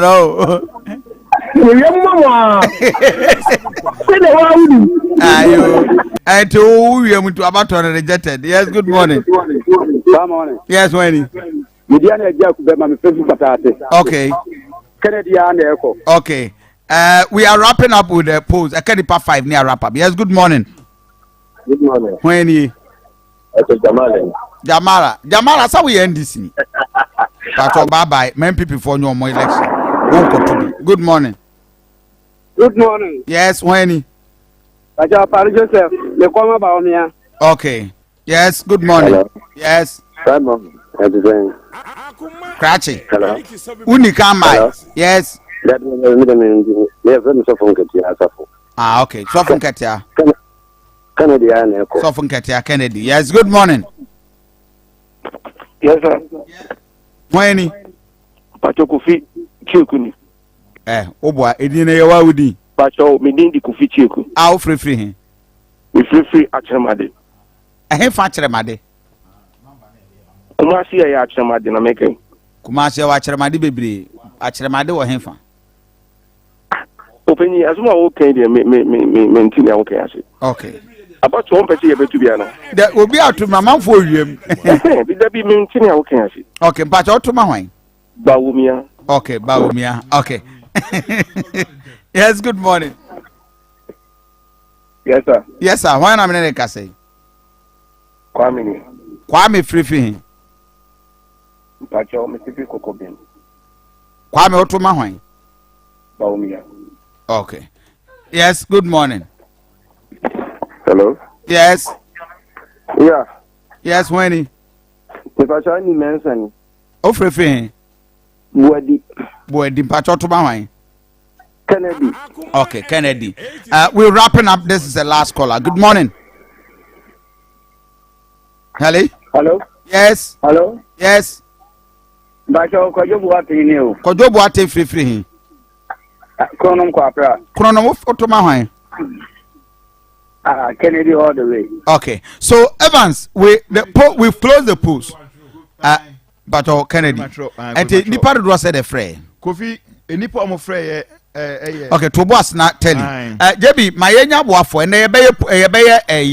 and may cash out also. Star 439 hash. Yes. You select option 6. Option number 6. I what Cecilia. Maminya cash out no crash is here. And therefore right now, to Naminya cash out this is here. I mean when more air baby. I take it back here 5 Ghana cedis. But more dear so mobile money or phone. Yes. Now Facebook page so a bay post no. And then there were the next 20 minutes. So now maybe a warm move for here. Where's the until one more move for JB among Facebook page. I could talk for in Amra Facebook page. I had the outward be sir. Star 439 hash. Okay. And what's the option number 6? Option number 6. Now what's the take it to do episode? But when you 5 Ghana to bet me about 5 ashim, 6 ashim, 7 ashim, 8 ashim, 9 ashim. Until over take it to 10 now, not just all 250 Ghana cedis. No. Now Kaihunu said the more you vote, the more your chances of winning. Bet me we need double. And then Friday, Kaihunu said no, we need double because I Kofi for birthday. Di maya ni yakoye. Now we win. Oh yes. And the Kwakoshim watch the honomo. Ebeji enia. It is star 439 hash. Now what's the option number 6?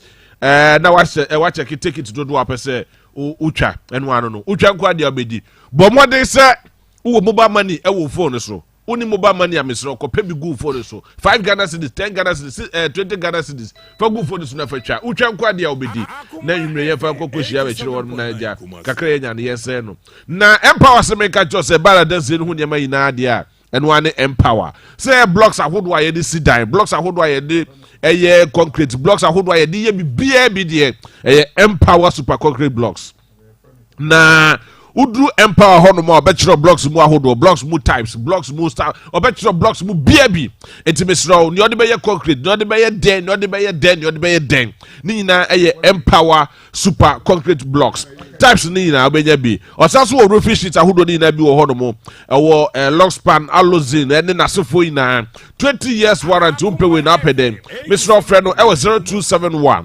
144444 0271 144444 and a 0208 396424 0208 396424 but what the answer obeko empower so ye na watumi ne di nkobo na watumi aboa na misrawa yare ya pa it is a wood me abomode na tie ne ye pa wow immune system na kwofom na person who boost to immune system no 3p garlic mixture Mr. Numbi ebema immune system na very strong pa na kwete yarwa hudo yina.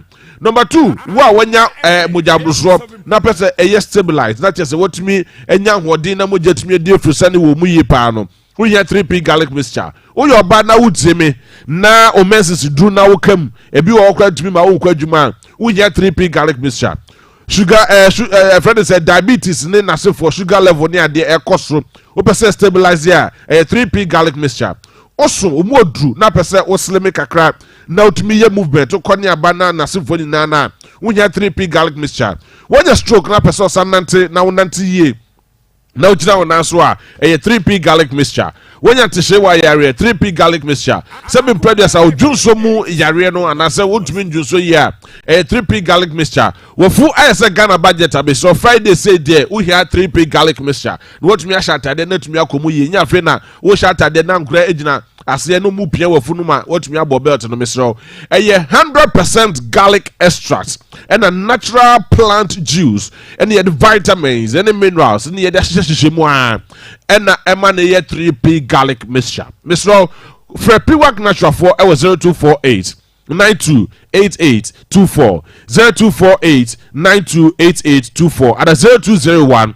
000021 0201 000021 call Danny Herbal, Mystery Herbal, Colina Herbal, Pidank Herbal, and Angelo Subenia Droni Biato, Nabibiaso Timiakoye, Eddie Amount. Now, the home of quality original wallpaper center, Alaska Star Enterprise. Miss Row, but what the Anakoda Soye, because wallpapers in the whole Ghana, Alaska Star Enterprise in the new idea fair, and what to be a tutu kwako amahozo bebre, and offer quality original wallpapers at the Ghana had museum. In fact, Okumase, Mrs. Anoche Plaza, what doom. Miss Rodu on one. Catch and say, oh, the end a your office, and now say, be hotels, be restaurants, be in sorry, be banking halls, and now say, if you be an episode decorate to your home in a year, Alaska Star Enterprise.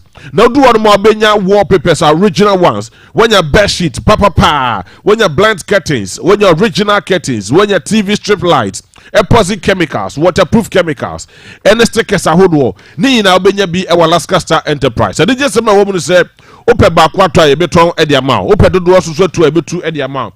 For 0554 114 878 114 0554 114 878 and 0268 4159 0268 419596 0268 419596. We are Alaska Star Enterprise, the home of original quality wallpaper center. Maybe I do the name if you say, yeah, a drawn answer. But I could talk to you, team members. So maybe star 439 hash. Yes. Select option number 6. I think that is all. But bossa audio we okay, you hold on. Our YouTube now will play. So Evans, nipa do do say. Hold on, nipa do do say na efre. Kofi me pacho mama establish answer. Article 63 clause 3 of the 1992 Constitution. Yes. By your permission, Echamano, yes. Let me read it. Or say, a person shall not be elected as president of Ghana unless at the presidential election the number of votes cast in his favor is more than 50% of the total number of valid votes cast at the election. That's a 50% at least plus 1. Yes. Oko 4 across 4 no. Or say where at a presidential election there are more than 2 candidates and no candidate obtains the number of percentage of votes specified in clause 3 of this article, a second election shall be held within 21 days after the previous election. Kofi, by the power vested in me, yes, sir. I have established the basis for which this election can be declared. Okay. Kofi, yes. You can go ahead. All right. Turn out to 51. Okay, what's the objection? Say election amoye na police station ye agent bia ho high sign pink sheet there. Say ye to me declare as valid. Create one case police center mo for we. So ye nya sign pink sheet there ye valid. Benjamin ejina ho ma adeni mu. By the power vested in me. Ejina ho ma. The electoral commission na kase ja ho ma candidate bia. How do you expect him to be fair? How do you expect him to be fair? Or what special vote we want special vote. Turn out to know 51. Nipa 51 and a frey. Okay. Na enye Timba Umia 19. Timba Umia 19 representing 9%. Okay. Team Kenya Japan a man for raising objections. Can you imagine? Onya 29. 29. But for the petitions about. Okay. I represent 14%. And for the petitions, they are stars at 2 petitions about. Okay. I bet you have court. And Timakuto. Okay. Enya 1%. Okay. Onya 1 vote representing 0.51%. Team Nimo Adenimo Asunya 1 represent 0.51%. Runoff Aya 1 represent 0.51%. So Obia no Timinya 50% plus 1. It rotates a so we are going for runoff. There's only my point this morning. Next week. So Mebao let me do that. Nipa total voter 10 up 51. 51. Aye. Nipa 51 na frey. 51 no 19. Baumia 19. Okay. Akotonya Kennedy nya 29. Ba 9 nsem wo ho. 29. Meba 29. Okay. Ena Akotonya 1. Ena Akoto enya 1. Nimosu nya 1. Adenimo enya 1. Runoff 1. Ena rejected. Ana rejected my fan count. Runoff no ye runoff is 1. Obi ka say be runoff. Okay. Runoff enya 1. So by from this analysis, that is Obianwa with Minya 50%. 50%. I didn't the Facebook de beka ho. Facebook Kofi ya fanka process no ho. Electoral process no. IPAC ya nyantum. The Facebook kan wa we are Facebook be romonto ye we na ye be no separate. Was it and the Facebook too. Sambol Facebook ye be kan ba nye sisi a Facebook for no so ye be ye mo de sisi. So after 20 minutes time we collate the Facebook page results. Na yehu di odi kan our Facebook page. But I can tell you say almost everybody here is for Ken on Facebook page. We started Rosso. We are electoral we started Rosso. We serious. No, but Kofi, the reality is that yeah, go there corner.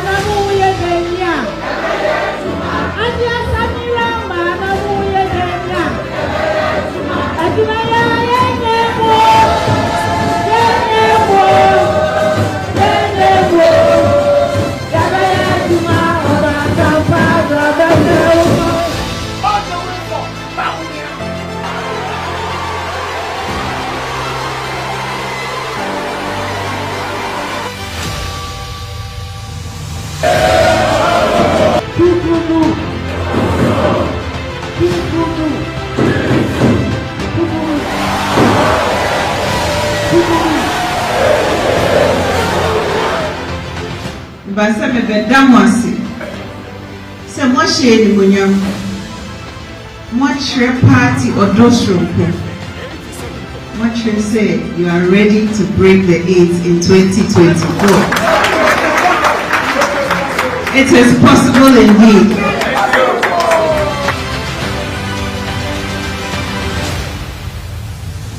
But etumi edia o se unwame do so ha ne fa eye emaye nyina. And that is the message I want us to send to each other. And not just what tiny pakron. And not just any pakron in your papa. And not just say what done with chairman pakron. But in purpose, why you drew? say ye can ye home. Na ye yimia obepa kochi to me e dia brain. I say any panel Dr. Mahmoud Baumia. Ono no bit me akwaji to me e dia brain. There's something about somebody who is able to inspire a people to change, to move, to change their mindset. Ah, Akoma wa baby cry was sister Akoma no e dia bawo.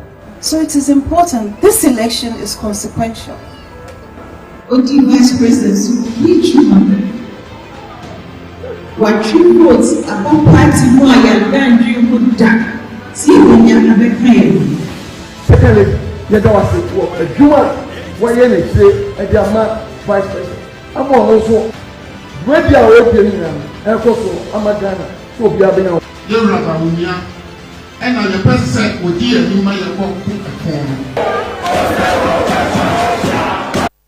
Right, episode for higher Akoma 87.9 FM. Within the Aduanaba Kofi Asante Ennin, of course. The poll has just ended, but on Facebook page you go swan to bit me alcohol. Just continue to vote and Ibinyamre na ya share. And if you ada bibia timisi medical catch. So next week, you better than Yamre na ya extensive vote on that. Na yet me who will win and all that. Another play. But wherever you are, you stand a chance. So and so, ube to me Atuaba Eddie Ama who you think will win. Facebook page Akoma 87.9 FM. Sansona. And pay draw no ebe statistics here star 439 hash or select auction 6, then you are ready to go. And you come on maiwa I war the junior level, secondary level, all that. Girl child education is one of the most important things. Now your mama Kofi Hannah Amponsan, your regional girls education officer, regional part bank project. Okay. Mama, good morning. Good morning. Nah, I'm some for here, dear. Yamiadum. Asante mantemu, yamai wane kusku no mo here. Yamiadum. I see. Girl child education. Dynamics when the ecosystem. Kalano age bracket near him for. Me say, me chair a phone na. Yeah, ubet me pull microphone about him. Yeah, that's not why you're comfortable. Good. From the Regional Education Directorate, yeah, and the Girls Education Unit, there were issue at hand. Okay. Ninyina say, a Maya from upper primary, Equisi SHS, Bebre, a drew, or Mumpenny Fies or Mubu or Monsana, a how womb. Okay. A how a woman. We'll dive into that. My person mean out the foundation. Region you move for now. The girl child, your population, best say, a rough idea. You will bear 444,000. 444,000 from upper primary to SHS. I see. As the enrollment no cost and I say net is saying, and I will do that level. For a year. Okay. The enrollment, any documents now may come once. Oh, okay. So that means that we've had much increase. Yes. Our Maiwa eco school. Age bracket near saying. Upper primary, share free by 10 years. Okay. To be 18 years. SHS. I see. 10 years to 18 years. That's right. And FM 87.9. what's the more problem? What is the problem? Yeah, how Cassia and say, and my any be brave, I would do sa stage ya, ye can watch some adolescent stage ya, or mo go through menstruation. And who Acadia, or mo the basis here, or mo we share stories, and in summer, district girls officers, new school based coordinators, okay, to mania na. The directorate no and I say as a unit and a region no yet na ho na ehwe ne din a na emwa ye sha enyema omudi sisi omo ne bo akosoro. I see. Enti awofo ne bi entimi en support omo mama no sane ma bi ne de sanitary pad ene ne bo akosoro pad say se wo pe de wo soro a ye keka free 35 cedis ebepem be 15 cedis. Wow. That range. Sanitary pad. Yehwa emaye yes menstruation. Enye choice enye ne pe say o menstruate. Edan na abewie no ekwan ben no be fa so a o be manage. 87.9 and managing menstruation no so no. Ewo nsunsanso ewo. Okay. Maya na nkasa so ai be ka so omo reproductive system. Okay. Na asanya nsunsanso so wo omo education so. You hear education and health. Omo ye intertwine. Yenti me hwe maya no school konkwa na yenja omo health related issues. Nti so menstruate na we nya the right thing to manage the menses na. And know ye how am I? Ye hwe ni say abaya wa school na wo bu ne nsa na bia wase no. Akoma Ferie enye nugo. Ebi kura etimi de jai school. Eda so ho. O sa. Eda so ho. Akadia omode ebeye no. Aye den ama wofo ni bi. Nti teacher for som. Coordinators som. Ba yese ba akufo onsa yensa enso nyame ani. Nti ehia se abedu regional level no. Ye hwe de betimi aye na de aboa emaya omo saa ehawnim. Over the years mo won hihye bi amo ma wo mo ya mo school provide bi ni ade ana. Over the years ye hwe every year 28 May we celebrate International Menstrual Hygiene Day. Yeah. Nti se do sa dana district officers a omo benya amanfo ana adwumaku ana kwankra bi aso masene no. Aba omo sanitary pass no.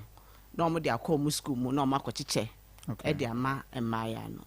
Nti ye dida ni wi a na afi de akegina aye ade foforo. Nti ye pese as a region no ye tackle issue no. Okay. Now omo hia no. Constantly yetimi provide ede ema om. Onitina regional directorate and girls education unit. Yaka yeti apam ho a. Ye pese ye de enisoadu hu ana project yi ede eba ya to ne din pad a girl for confidence. Pad a girl for confidence. I see. So the challenge in here nkwala no awofo omuniska no. Awofo omuniska. District area bena a problem pa. In Asante region. In Asante region. Almost every Asante region 43 districts. Yeah. Nti yebeka say even within the Kumasi within the Kumasi kwa na yebehwe ne say bebre no betimi afford no. There are still some schools and there are still some students omo ehiamoa. Wow. Nti yeba district no ne nkro nketua no mu dia ane dia challenge no bebre. Wow. Yemfa drop so yemfa atwuma kwa nwa just district girls officers no must share the data ba and kwara omuhiamwa. So it is coming from everywhere. Wow.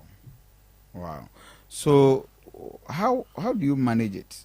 We are the donations no first time amoye sa project we are now. First time ye did sa project at the regional level. Apart from say menstrual hygiene day na mo pay bibi kakra dia ma wo. Is it the first time amu raise this awareness ama nipa beboa me pa chan? I see. As a region and what is the process? So better than will be a team beboa ma Edikan ye dinkan atro letters ni proposals regional director signing ye de bia kokọ organizations omo kra sanitary pass name ndwumaku akese kakra ewo ahanum ono ntina nyame adoma 9th November ewo Anglican Senior High School ye pese ye launch this project regional pad bank ntina ye sre na adofo abedom ye na ya pe pad no sanitary pad no na ye de egu bank honum na say abreni abribia no district being kwala ne bi what challenge na makoyi ama no me pacho ai and it is only sanitary pad na mu here ye here sanitary pad enya panty liners. Okay. Yehia panties. Enema. Maya no this BCC. I'm on my comfortable and confident. Oh, I see. So response net is saying. Response no. So far. Yen shed enya concrete or I say your process of ye tongue yasemi ye tongue yen sempe ya. Yeah. Nti ye hwe nim. So omo saka ye letters. Yeah. Omo eti yenka ewo radio yi so yi. Omo nyina ebekọ aye mmoa. So obi pese oboamwa, what is the process? You be den number be free and am be ni bitu. 87.9. The regional office our himfa and any of the district. What do we do? Me pacho say ye pa hontoma ewia. Okay, this is the nipa bi ani ho between the aba. Yeah, Jesus, yeah, they pa hontoma no kra no. Oh, okay. So many days now we are ready cry run so from ready. No one say wuntimi en topad no emma. Na obema ye sika kra na bia mo de akwa akotọ a. Ni nyina ebesom. Say so wo twem wo original office. Ye de adaka ebesio. Okay. Na pad ba akokra na obe drop e de amaya. Ono so ebeboa yen. Adaka mu nso a ono so ye beda wase. Na edwumeku akese no so some person mo ma check nso a regional main account ono so e wo ho no ma we sa project we regional director na manage. Okay. Na EDC girls education unit asue yeah. Na ye hwe edi ho edwuma nti ye project a ye under the regional directorate. Nti number be ne bi on be friend. Me pacho ye momo number 0244 635957. Okay, so what's na bubo mai? 0244 63 5957. And they are the regional education office. Pacho. So be person dem we bi eba. Na odisimu so beyond that be no be person fremo no no more transfer be now something big. Contact near then. Me pacho number ya. Oh, okay. Okay. But what number ni bi? 0244 okay. 63 5957. And they are only for discussion on girl part. Me pacho. Regional part bank project. And on over frame. Now, you share the my one for now. First, me kaisa me chira de every year be kwa kwotro BC ya na nkwala no we na dodo na anyem momwe I see beba even Kumasi sa situation it is sense ya emaya 444,000 asem na yeke yeah omunkwa brukru yeah nti ye hwe ye dwumedi a ye di awo nkoko ni ma abwabi okay nanso sela 87.9 this year BEC ene wasi a mo kire ye we ye candidate nko a ye hwe pregnancy related issues ebe mu omo nyema omo de ba school omo de be tron so hwe omo wo a omo sans buy ebe troy and no more mamba absent due to pregnancy. Ekoimienu ne yakobeye maya beye 1,967. Wow. Ono ye candidate no kwa.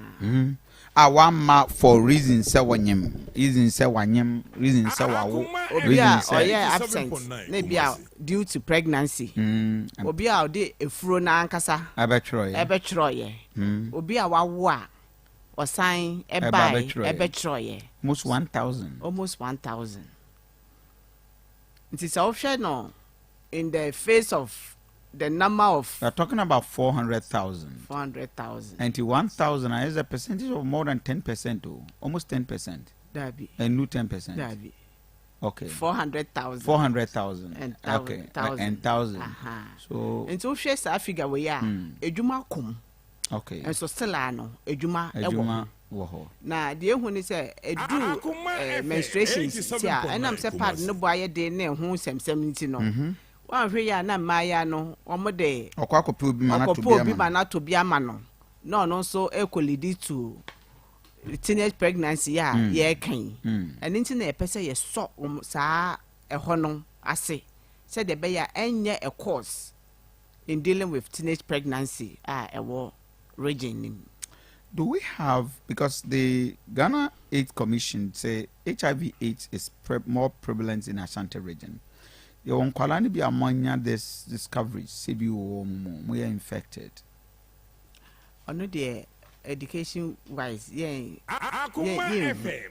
By bedtime, the Ghana AIDS Commission. Okay. Figures on I see. Now, is it the parents they failure and I say what are their backgrounds? More records. Lack of parenting and I say single parent and I say then are more a major cause of sa nyame. My girls officers no the challenges buy. Okay. No propose solutions as I the can. You feel 3 main challenges are parental lack of parental control. Surprisingly, nearly oh wow. Throughout. Omo awofo but awofo ntimi hwe nkwala ne so yi. Awofo no nkwala na age omunsem. Okay. Omo control ewo mofra no so no. Esa. Ti mofra na ye de omo epe. Wow. Nti abaya na out of curiosity ni nya ne nemu but parental control. Okay. Parental control a issue. Wow. Nti ye kasa ma school for mofra no. Na ye kasa ema awofo. Na omotimi ati omani e de ahwe mofra no e de amaye. E be ya. So do babeko school wodu SHS. No akwanyem. JHS. Awofo bia empenisa. Ba sa ne marketing onya pad. Onya sanitary pad. Oni bi. Obi be dada no. No de no afa ekwan boneso. Wow. For may me draw in the next 2 minutes. *439# select option 6. Unyanto ya na watu yene ye maame Hannah Amponsa Regional Girls Education Officer. That's Asante region and aiding common. Komo about Asante region project omodi aba watu ni din say Regional Pad Bank project. But I say yema abaywa no enya ne pad niema odi bi CC no ho no etimi aye confidence na boa amari dwumadia wodi nyina nso etimi akoso. That is the nkoma yedi and no pay yema me e wo ha oboa yen. And surprising to note senkwala my ward they from upper primary to senior high school in Asante region. The total population is numbering over 400,000. Out of that, close to 1,000 and last year, right? This year, yeah. Omo enyem year and now omo ewo year and I said pregnancy and it related issues. Omo cultural omo BC. Debbie, any question, my mama? One any more. One any more. Now why not any more? From 10 to 18 years. Age bracket near then. For upper primary. I know one more upper primary from 10 to 18 years. We primary for no one. That be JHS for candidate. Candidate, no, okay. Until BEC and it is almost age bracket baby 14 maximum. JHS ni benya 18 years. SHS. JHS ni up to SHS. SHS. But so more money the SHS for nkan ho. Oh, okay. Okay. Wow. So at what age na nkwala no start menstruation? Bagofi. As early as 9. You don't mean it. Adain let to jina mo de mo minute. 9. So titine de enu ma no be 14 years e ko 15 e ko ansana. Hey, what is the problem? What is the dynamics? Inuane anasa dey.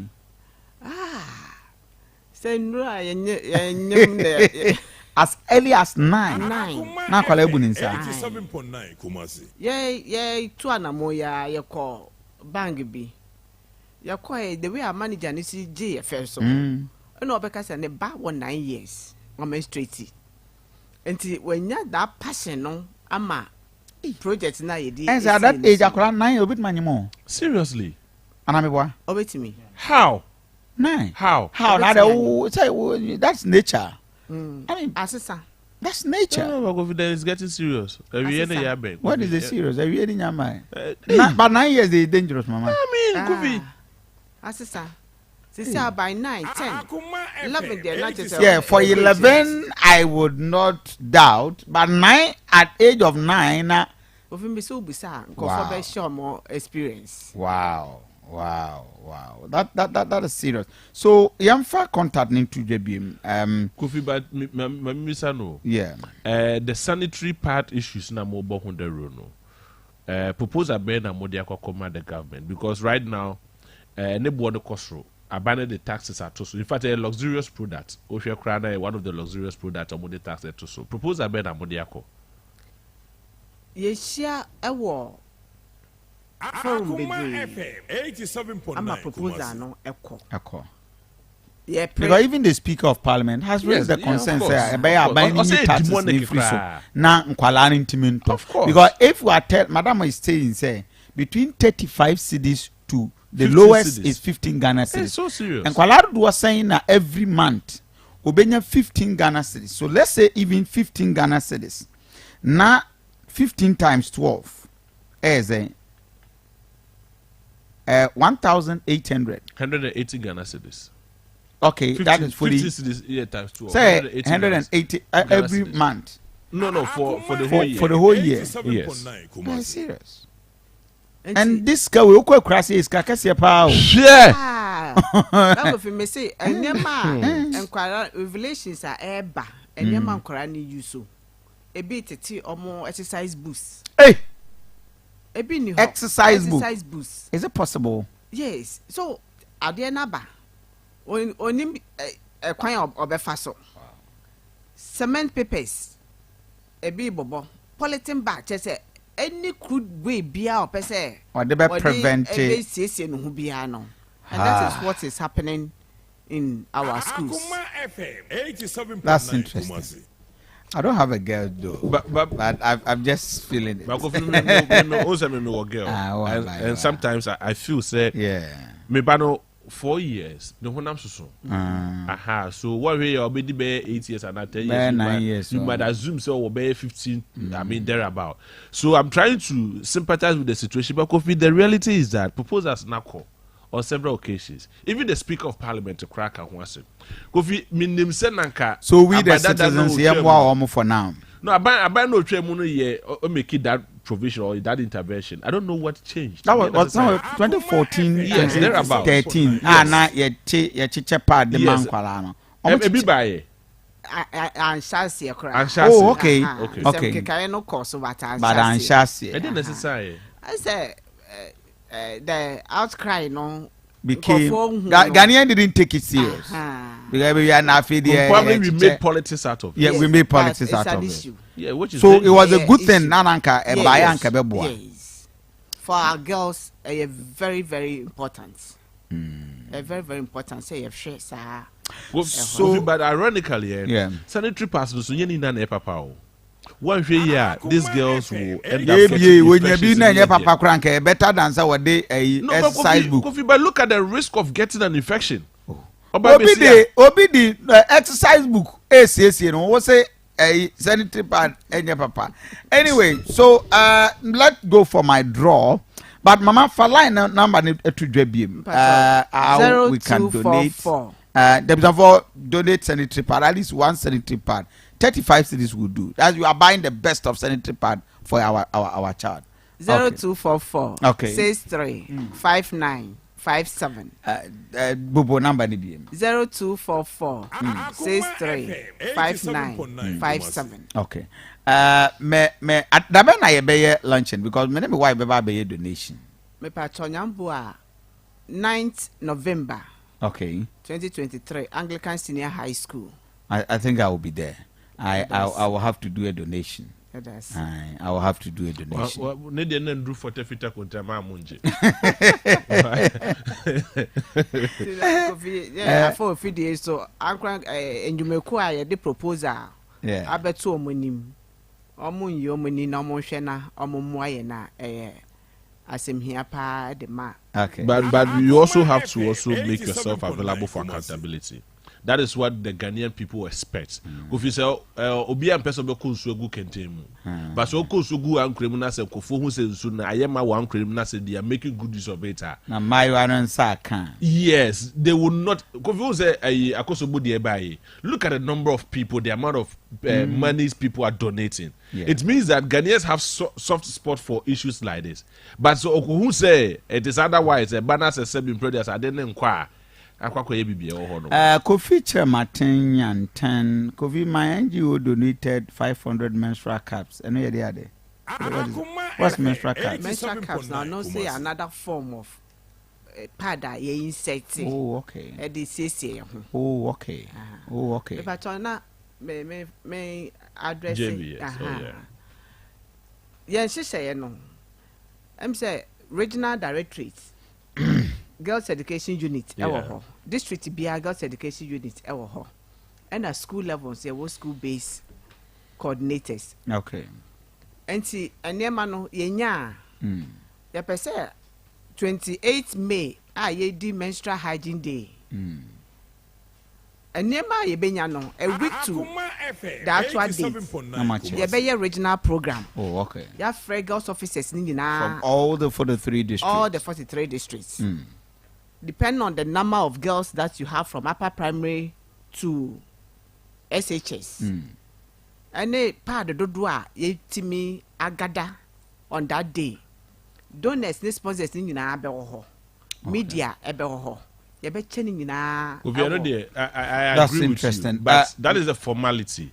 But please, more hate grounds. Some of you should go on the grounds and making sure say and craning saka because I mean Kofi say Ghana is kind of class say kasi go district we any go warehouse ono say you kwa because wa wo man kwa Kofi ya bacho edru ho no ma say dey ken who school be ma dana ye di menstrual hygiene day who school be ma who expect say ye che sanitary pass ama akore bia e wo ho okay na afei omo hia pa no so no omo so data abedru ye ho no mom dey constantly the percent. Oh, very well. Jimmy, my announced draw no be. I think a few have just voted. Staff 439 hash. My time now so. Jimmy, let me do the last just one this draw. And then the winning is 0245 93490 0245. Jimmy, I wanna 0245 79 3490. You are the winner, and that is it. So, Mama, dear Sarah, we're wrapping up. Yeah, that's it. Me pacho, out 4, any 4. And you so I do who can say, directorate no, ADC and so. In here, Uncle Crabia, need you make Cobia and more. Said the Bayer, you should be to me, what your memory, more with me, and manage. Okay. Okay. So our ladies Mofrano and I believe sir Nyame ebe koswa bom hoban na washiramo and our women are always good out there and we cherish you and we will continue to Another interesting question, Mr. Yeah. What about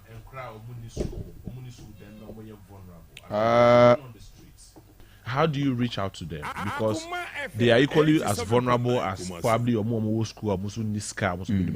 What about those girls? But as you say, I don't. You better in school. Okay. Yes. For now, whenever so mom school. School. Whilst we when we even encourage mom street, you know. So ube school ube nyebi. Antiana. Today's draw. Bema, good morning. Yeah, good morning. Morning. Congratulations. Hey, Oban, what are we winning? Hey, what ato? Daniel. Hey, I'm going to try the sure. I'm going to try to you. Any of you think? We think. de yo da na ka se free. The Gamesa for Quanta. Okay. Yo, Koswati Akoma FM wate. Yo, me da want to para de no kemeta ato. Ayo, we have auto the best trance. Mo be say to the turn this time you can get a lot and a lot. Another pay my main kai was Abundant Glory Chapel. Kasaya de na be num esi ho a started 22nd 29th and I be Congress conference na and the last day we are ending and wrapping up and into apostle elect perfect smiler AJ and jumedi isini na so nyame asofo chochoro ene apepian koma akukudam ai bi aboju se usumutu adonko a eyeye wɔn nyinaa ɛba aseɛ bi a ɛnɛ it will be a mega and a powerful program Sunday and yɛbɛwie come and meet us and experience the power of God. Me ankasa me nua bɛma apostle elect perfect smiler AJ my brother Awurade nhyira with the anointing and it will be a great show. Anyway JB birthday wishes. Yes, and then Friday birthday wishes. Yeah. Sister Angela Dako. Okay, my mini can you with yes. Your friend Helena Boache. Okay. Yes, mommy, your friend Helena Boache, very nice woman. And na woda it was a Kofi October bonds are very very beautiful and they are, yes. Now September bonds are more beautiful. Well. Abaya ababa ni semi hwan. Yeah, we trans. Minyaman ho. Sister Helena Boache and na woda we free. Your junior sister Afrakoma Honomo also wish you a very special happy birthday. And then your Friday into birthday no be from Kopa. And another birthday so call Ediama Angela Dako. Angela Dako. Yes, if we name mame Afrakoma Honomo. Hey, mommy didn't birthday. Yes. And a different we sister did birthday na ninya bako so did birthday. Aha, we if we name mame Afrakoma Honomo bako ye sister. Yo. Aha. Nti Angela Dako ene eyo wawoda ene odo sesumu ano kama wa baba usem kama washa jeans kama tight pa fatao pa boy ene eyo wawoda ebi omote Kofi bi ni bebi omote ebi ni ni bebi omote ebi ni ene wawoda jamishira no go so ajo kese yo bibi ani ade yen kasa wa chire ho okay on that note I leave in the hands of the women's man, the ladies boy